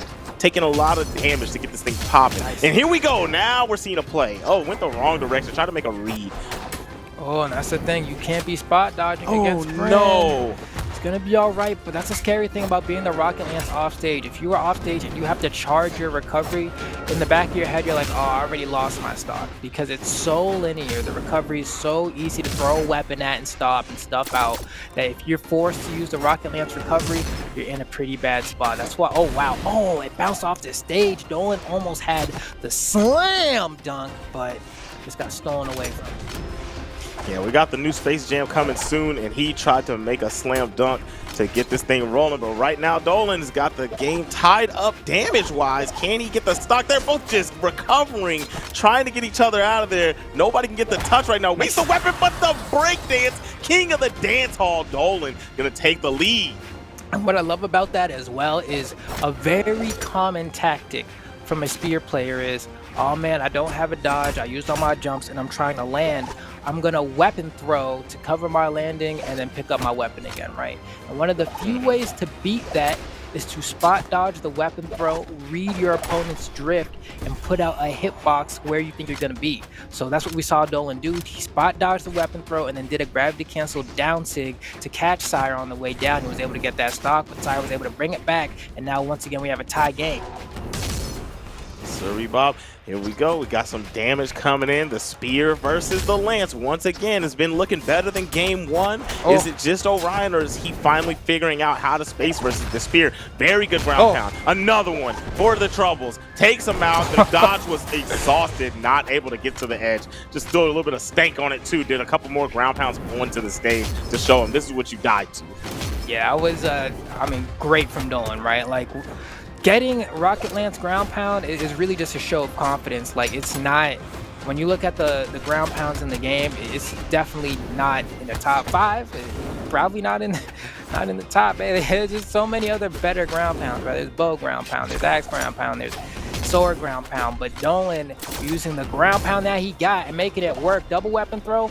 Oh, that was so close. Oh, Dolan gonna lose the stock for this, probably another ground pound. Manages to dodge. Beautiful dodge, and he said, I got this. This is my stock to take. Beautiful job from Dolan. Oh my goodness. Knocking on death's door with the turnaround. That's what I like to see, man. Oh, and there we go. That perfect spot dodge on the weapon throw we were talking about before. The double ground pound, boof, boof. And that second ground pound almost looked a little bit wide, too. I'm surprised no one was able to get that. That's how you know he's a seasoned veteran, man. He knows this hitboxes. Yeah, that's right. Yeah, and you know, the hitbox of the front sticks out a little bit further than you think it does, and you know that's why he does like the turnaround with it and drops it. So you know, it looks like it's a little bit wide. If he was facing the other direction, it would have been too wide. But yeah, that's what it is. That was a very well placed ground pound from a guy that knows his weapon. He knows the Lance. You don't, like you said, you don't see that weapon this high up in the ranks very often. But you know, it's more about the player than the character, and he's doing his job. I mean, here we go. Going into game 3, 1-1 a pop. Dolan sticking with the Black Knight. Sire switching over to the Bodvar now. And now we've seen his Bodvar do perfectly fine before, so I don't think this is a bad pick. I think all of Sire's legends have proven that they can hang. And he wasn't really using the axe that much anyway in the last game, so may as well just kind of keep it pushing, you know. Got the sword here if he wants to play some nooch. He has a really good sword, has that hammer if he wants to really obliterate a stock. And we've seen him go for a D-like, grab, cancel, down sig quite a bit to enormous amount of success, so it should be good. Yeah, he's got the fire extinguisher, said he's part of the fire force, but right now it's kind of not working out. He's going to have to get a few more hits here to make himself feel worthy of being in this game, because if he gets this stock taken and leaves him on yellow, it's going to be a very, very bad look. Gravity cancel said to keep him at bay just in case he tries to push in, and I like what we're seeing from Dolan right now. Look at that, just faded out a little bit after doing that neutral. The down sig is gonna work. Hit him. We talked about Link earlier. Hit him with a got him out of there. Just hold the button long enough to see that sword light up, and you just let it rip. And Dolan gets a quick little hit off stage, and then he goes back on the stage. And that's what most Rocket Lance players tend to do. If they go off stage, it's because they're confident it's going to lead to a KO. Otherwise, kind of sit by the ledge. They ledge trap a little bit, see how you're going to try to get back onto the stage, but they're not really trying to go on some crazy Qatar gauntlet scythe type deal off the stage, because most often than not, they're the ones who are going to end up losing out on that exchange. So what I'm seeing in this set in general is, do you think this might be, you know, friend versus friend? They practice with each other. We got a good stock there. I like it. But what I'm trying to get at is the aggression.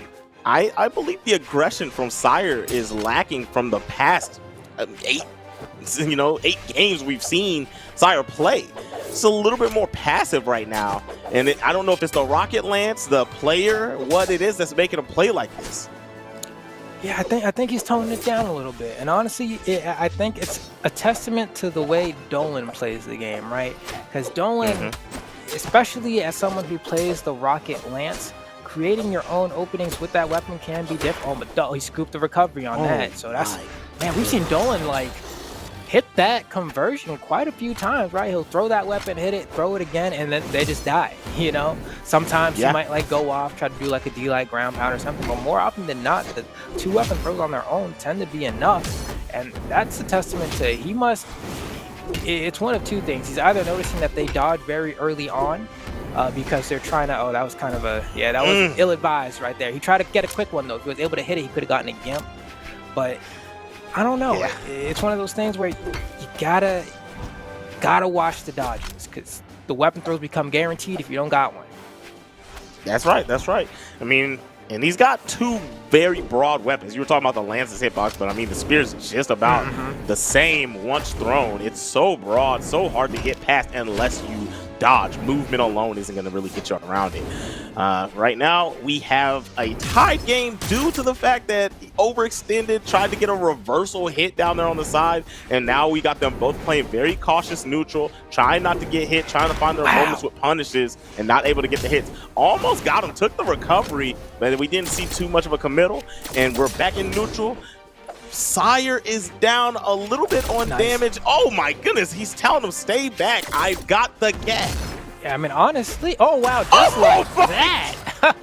Right off the dome, Dolan with the weapon throws has been terrorizing Sire. Now, I was going to say, like, Dolan is going to start throwing out that down sig on Orion with Rocket Lance the moment it starts hitting a last stock scenario, and he needs to rack up some extra damage. Because he takes a step back, he says, be gone, right? And he kind of starts spraying some bullets at your feet.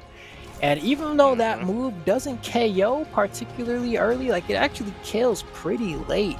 It's such a non-committal move to throw out if you're trying to rack up that extra bit of little damage. You want to go for a soft read, just throw it out. Pew, pew, pew, pew, pew, pew, pew, pew, pew. You know, rack it up so that it can be easier to find that KO. And I love that he was using it like that. He was able to get great success. And as we saw, Sire wasn't punishing him for doing it. It's hard.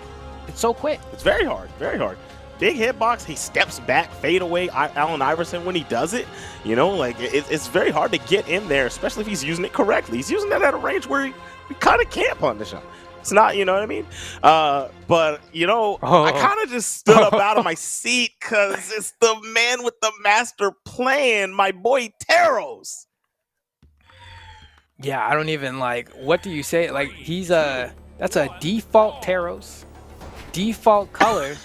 And then the axe is where all the drip is, right? He's got like this Right. icicle drip to go ahead and fight Dolan with. And, you know, I was saying before, the axe and the Rocket Lance matchup, not so great. And he's definitely got that axe in hand right now. You can see Dolan, you just step back, neutralize. It's so hard to come in on. So Dolan's really going to have to find and pick how he's going to get his way in. That's right. Oh, nice. And right now, we're seeing it. Went for the gusto off the rip. No good on the ground pound. And we're back on the stage. Gets pieced up once again, taking a lot of damage, but the game's even. Oh, no, the committal. Is this going to be it? Yes, it is. The Sayer's going to do it. And we got a kill on the Taro side of things. Sire looking good with this pick. And that's one thing I will say. We saw Dolan go for that ground pound earlier, and I respect him because to even get to that point, he had to go for 2 successful reads in a row. He went for a read on the dodge, got it with the D-Light, then went for a read on the jump, got it with the Sayer, and he said, well, if I can get it twice, 3 times means it's a trend. So tried to see if he could get it, couldn't quite succeed there, but now he needs to find his KO, bring things back to the realm of possibility. D-Light gets the double, and wow, why he didn't need to do all that. That definitely wasn't a true combo, but heck, what was Sire supposed to do about it, you know? He got a little dirty with that one, man. That was nice. Hit the full combo instead of doing the Sayer. Hit him with the ground pound. That was nice. You know, sometimes you got to put some flair on it, put a little bit of flash, and we're going to see what he can do. He's got a lot of damage on him versus this hammer right now. Nice. Popped him. Goes back to the axe, as you said. Bad matchup. Trying to see what he can do. The neutral puts him back over to the side. Beautiful weapon throw. Oh, man. If that was it, I was going to say this man's accuracy is better than ever. I was going to say, is he Shroud or what? Because he's hitting the shots. Yeah, I'm telling you, man. He knows how to hit. But speaking of getting the shots, I mean, Dolan's been on the back foot, and he's this close. He's throwing out those down sigs again. He's trying to rack up that little bit of damage. Gets that end sig, turns around the Rocket Lance, and blasts him to the heavens. And there we go. Dolan's able to pull ahead just like that. Oh, my God. 2 good reads back-to-back again, but he's just going to scream on him. So, all right, I'm tired of this. I'm tired of this. Get him out of here. Bring it to the last stop. Yes, sir. And I love that stop, that sig. And Taros is so simple yet so awesome.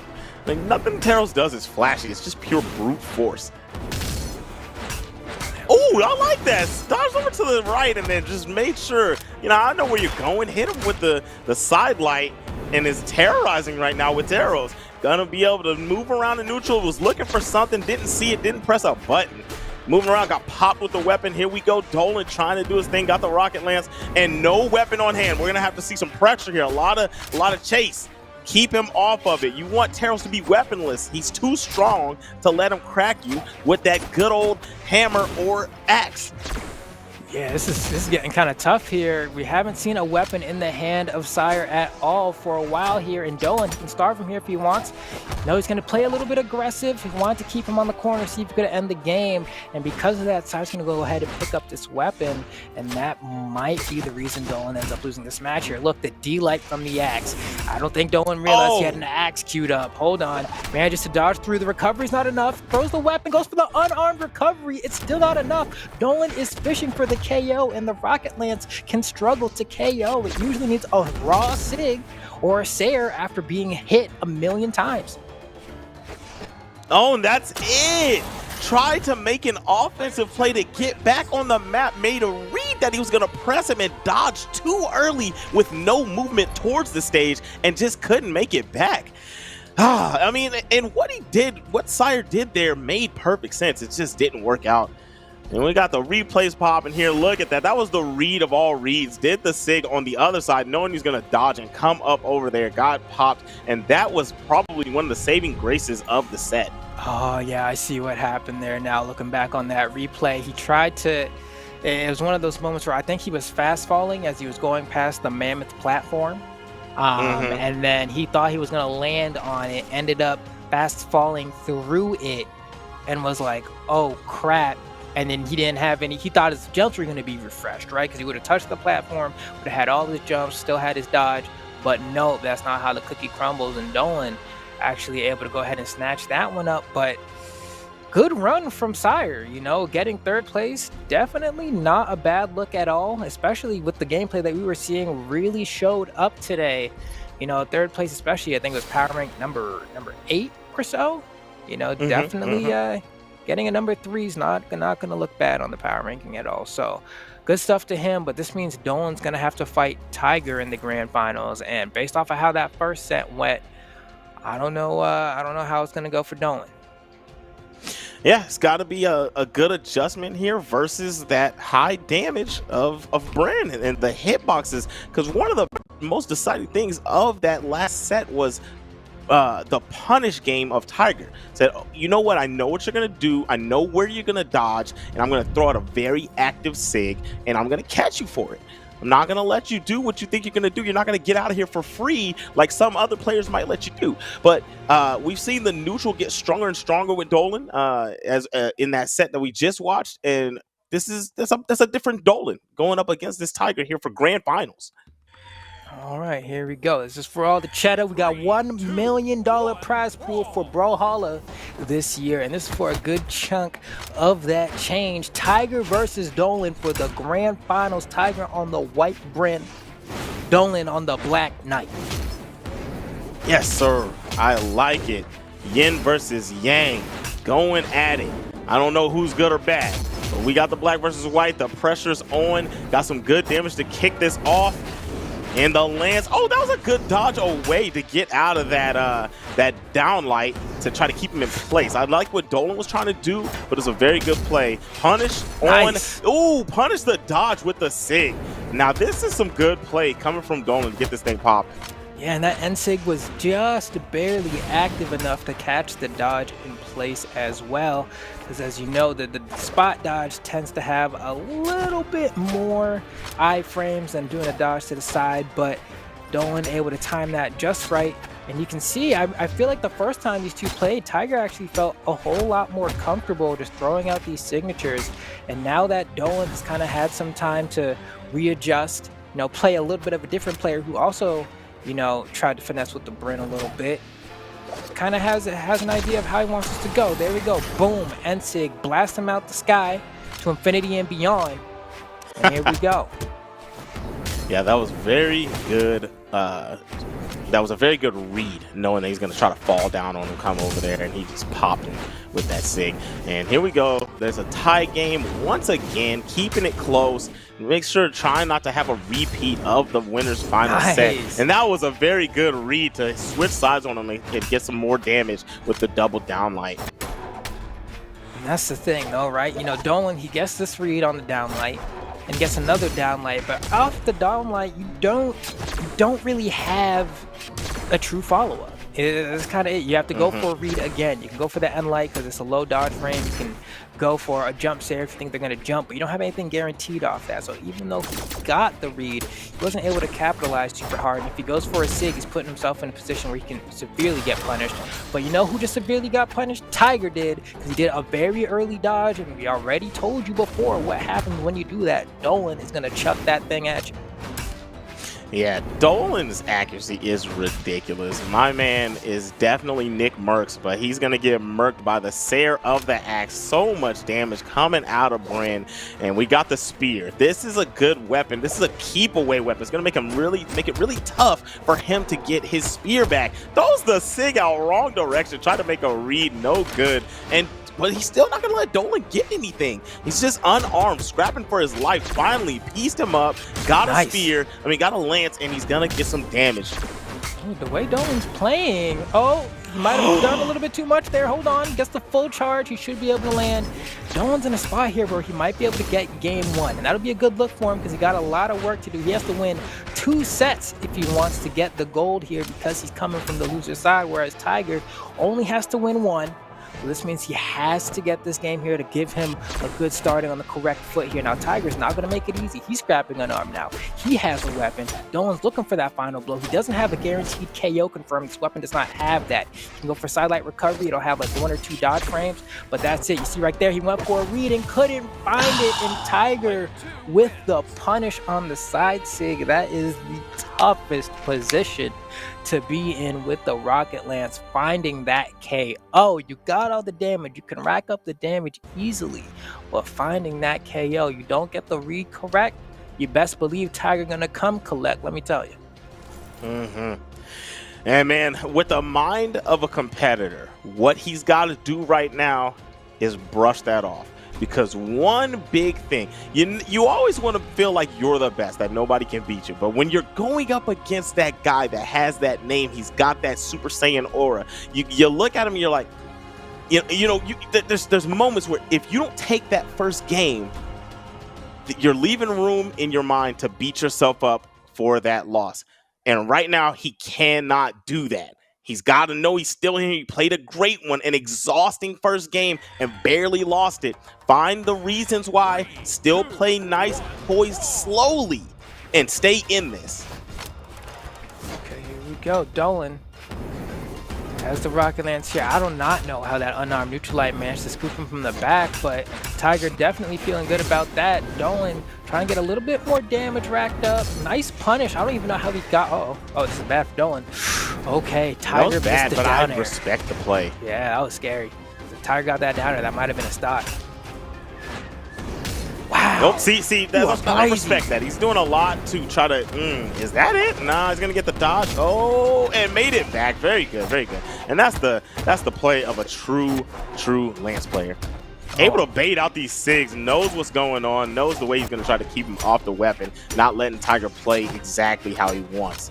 Oh, Dolan kind of chefing up a little bit here. Oh, but he gets the caught. weapon throw. Yeah.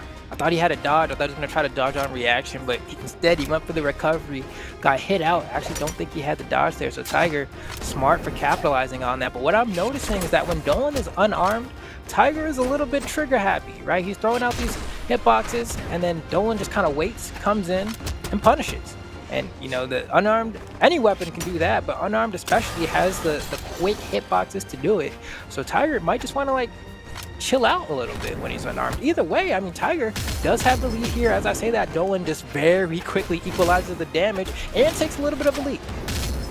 Yes, sir. And I'm loving this right here. That was a good succession right there. Just a good moment to get a few weapon throws into some small damage, small little combos. And it has a slight lead. Now it's the damage is gonna shift in Tiger's favor. But it shifted right back for Dolan. Dolan trying to find a moment. You don't have to stay too aggressive, my dude. You was doing very good. All right, got him off the side. Throws the weapon up, and the dodge is beautiful to go through the downlight. Weapon toss on point. My man. Oh my goodness. Dolan Mercs back at it again. From downtown. Oh, and he manages to weave his way through all of this as well. Oh, and that's going to be some good damage racked up for Tiger right there. Dolan needs to recover, manages to do so pretty easily. He's just trying to get that little bit of extra damage before he loses this stock. There we go. Wow. Oh. Okay. What? Okay, Tiger. Okay. That's a setup. If I've ever seen one, man. Dolan didn't know what was coming. I sure as heck didn't. I know that's right. Oh man, I don't know if that was just for a little bit of style from Tiger, just trying to make the crowd. Oh my goodness, the style doesn't matter when you lose the round. Smile at him. You saw that right behind that mask. He did the smile and the teeth shine back there. Couldn't really see him, but they're so white it shined for the crowd. And we got 1-1. Dolan was able to take it with a beautiful neutral sig. Yeah, that was looking like a close game until it wasn't, man. He picked him up and put him back down. That was decisive. There's no real other word for it. Like, he really just kind of, for that last few moments there. And that's why I'm happy. And one of the new emotes they added to the game, I don't know if I think it's probably this battle pass. It's the clap, the golf clap emote. You hear them go. People got tired of the molten salt. So like, all right, what new emote can we give the Brawlhalla kids so they can really feel the BM? It was like, bro, you already know. That's a painful one. That's a painful one. I mean, I gotta be real though, man. The greatest emote in video game history is the book, man. There's nothing like that. You gotta let them know, read man. you? Come on. Whoever at the Brawlhalla team, whoever made that up, man, you're the one. Taking the reading rainbow real quick. Okay, I like the side light there. Tries to get the D light. It's not going to be enough, but Dolan looking quite nice right now. He tried to do it again. The exact same move that won him the other game. He tried to get an early start with it, and it wasn't a bad idea. You know, it made Tiger back up and not commit. Because, like, you know, what if that hitbox kind of snatches me up? And right there, getting snatched and thrown out to the right. Here we go. Beautiful pogo. Caught him right before he touched the wall. Doesn't matter. The damage was enough. Sent him flying down, and we have a lead from Tiger. Okay, Dolan trying to finesse, gonna jump over the weapon throw, doesn't want to burn the spot dodge to give Tiger an easy punish. Falling neutral air, I like it. How are you gonna bring this back? Because Tiger is looking pretty good in this game number 3 right now. And of course, as we mentioned before, Dolan needs to win this set and then another one. So the fatigue can't start now. Oh, that might be it. Yeah, he's got to win 2 sets. He's doing good right now. Oh, able to get back on there. And I actually think I should have seen a ground pound right there. He could have got that stock. I would not have been mad. It was a risk, but I think that was the play to make. And Dolan, he's still a little bit on the back foot there. I think he had an opportunity there to secure the KO. And oh man, it looks like Tiger's gonna go ahead and take that opportunity away from him and take it for himself. So now Tiger on the verge of getting a 3 stock. Dolan likely going to be able to get this stock. We'll see if he can make a comeback. All he needs right here is like a good spear down sig. You know, give him the spin attack, let him know what's good. Oh, he went for a hard read right there on a dodge up and away. Not gonna get that. Oh, that's 42 right his there. His recovery was taken right there. Yeah, we didn't have any damage on him. No reason for Tiger to chase. And look at how much damage is on Tiger at this moment. Anything he gets is free damage. The hitbox stayed so active that the punish attempt got Tiger KO'd. That was a very good breakdance. Okay, here we go. Like that, Dolan trying to make this comeback. Nice read. 2 read, goes for the oh my goodness, pound. he went for the gusto, but you gotta make plays like that when you're down big. Yeah, I don't blame him, dude. He was looking like Eddie Guerrero on the top ropes, hitting him with the frog splash.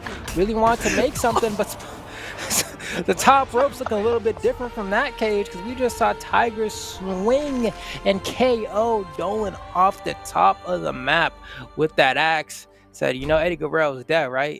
That's what he said. No. Said that man long gone, right? May he rest in peace. He went up there, flipped the axe around, flipped it around like Rey Mysterio, flipping off the ropes, took the game.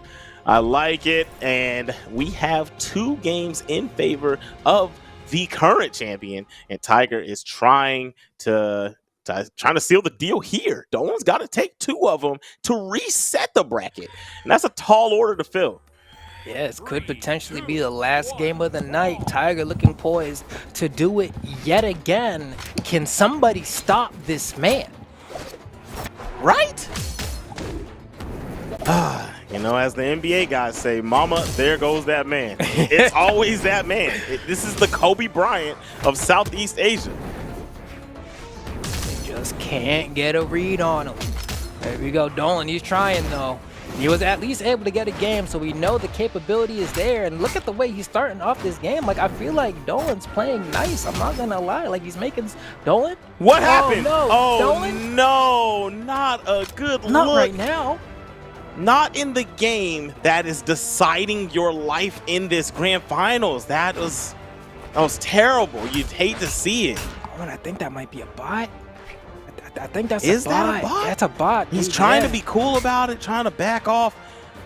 Oh man, Tiger's, you know, if he comes near him, he's gonna swat him, but he doesn't really want to do it to him. It's one of those moments, man. You know, we were talking about earlier, it has to be within the first 10 seconds of the game. This is well beyond that. I think he disconnected somewhere around like the 30-second mark. So now Tiger, I mean, that's pretty much all she wrote. That's the champion right there. That's the champ. That's the champ. And you know, oh, maybe not. He's gonna jump off the side to try to give him the chance. We'll see what's happening here. Did back. The clap. Okay, well, wait, he's back. So he did like kind of evening up. He did a lot of damage to him, but he still gave him like a little edge here in the match. All right, so I think they're gonna fight it out. Okay, well, here we go, Don. You know, now he has work to do, all right? He already had work to do before, but now he has extreme work to do. This ain't just 9 to 5, this is overtime. It's the part-time job on the side. You washing dishes right now, bro. You got to make every single hit count. That rent don't pay itself. That's right. And these pogos are very well placed. Almost took him out. Gonna do the ground pound with the axe, send him out upwards, because that thing, you know, where he goes, nobody knows. That's where that thing hits sometimes. And gonna get the Nasair to take the stock. And here we are, Tiger on the final stretch. Dolan needs to get a weapon to stay in this. Has good damage on here. If he doesn't get hit too many times, he can still take this stock. Yeah, he has. No matter if Dolan does take this, though, I gotta say, man, that's so honorable. The jump off the side from Tiger. Such an honorable competitor. Yeah, you know, I had to show him a little bit of sportsmanship. He said, I'm not going to give you the whole game. I am trying to get this money. I'll give you a little bit of something, you know, just to let you show we still friends. A little something, son. And the punish was not there, just a little bit late. Does not cancel the down sig from Orion.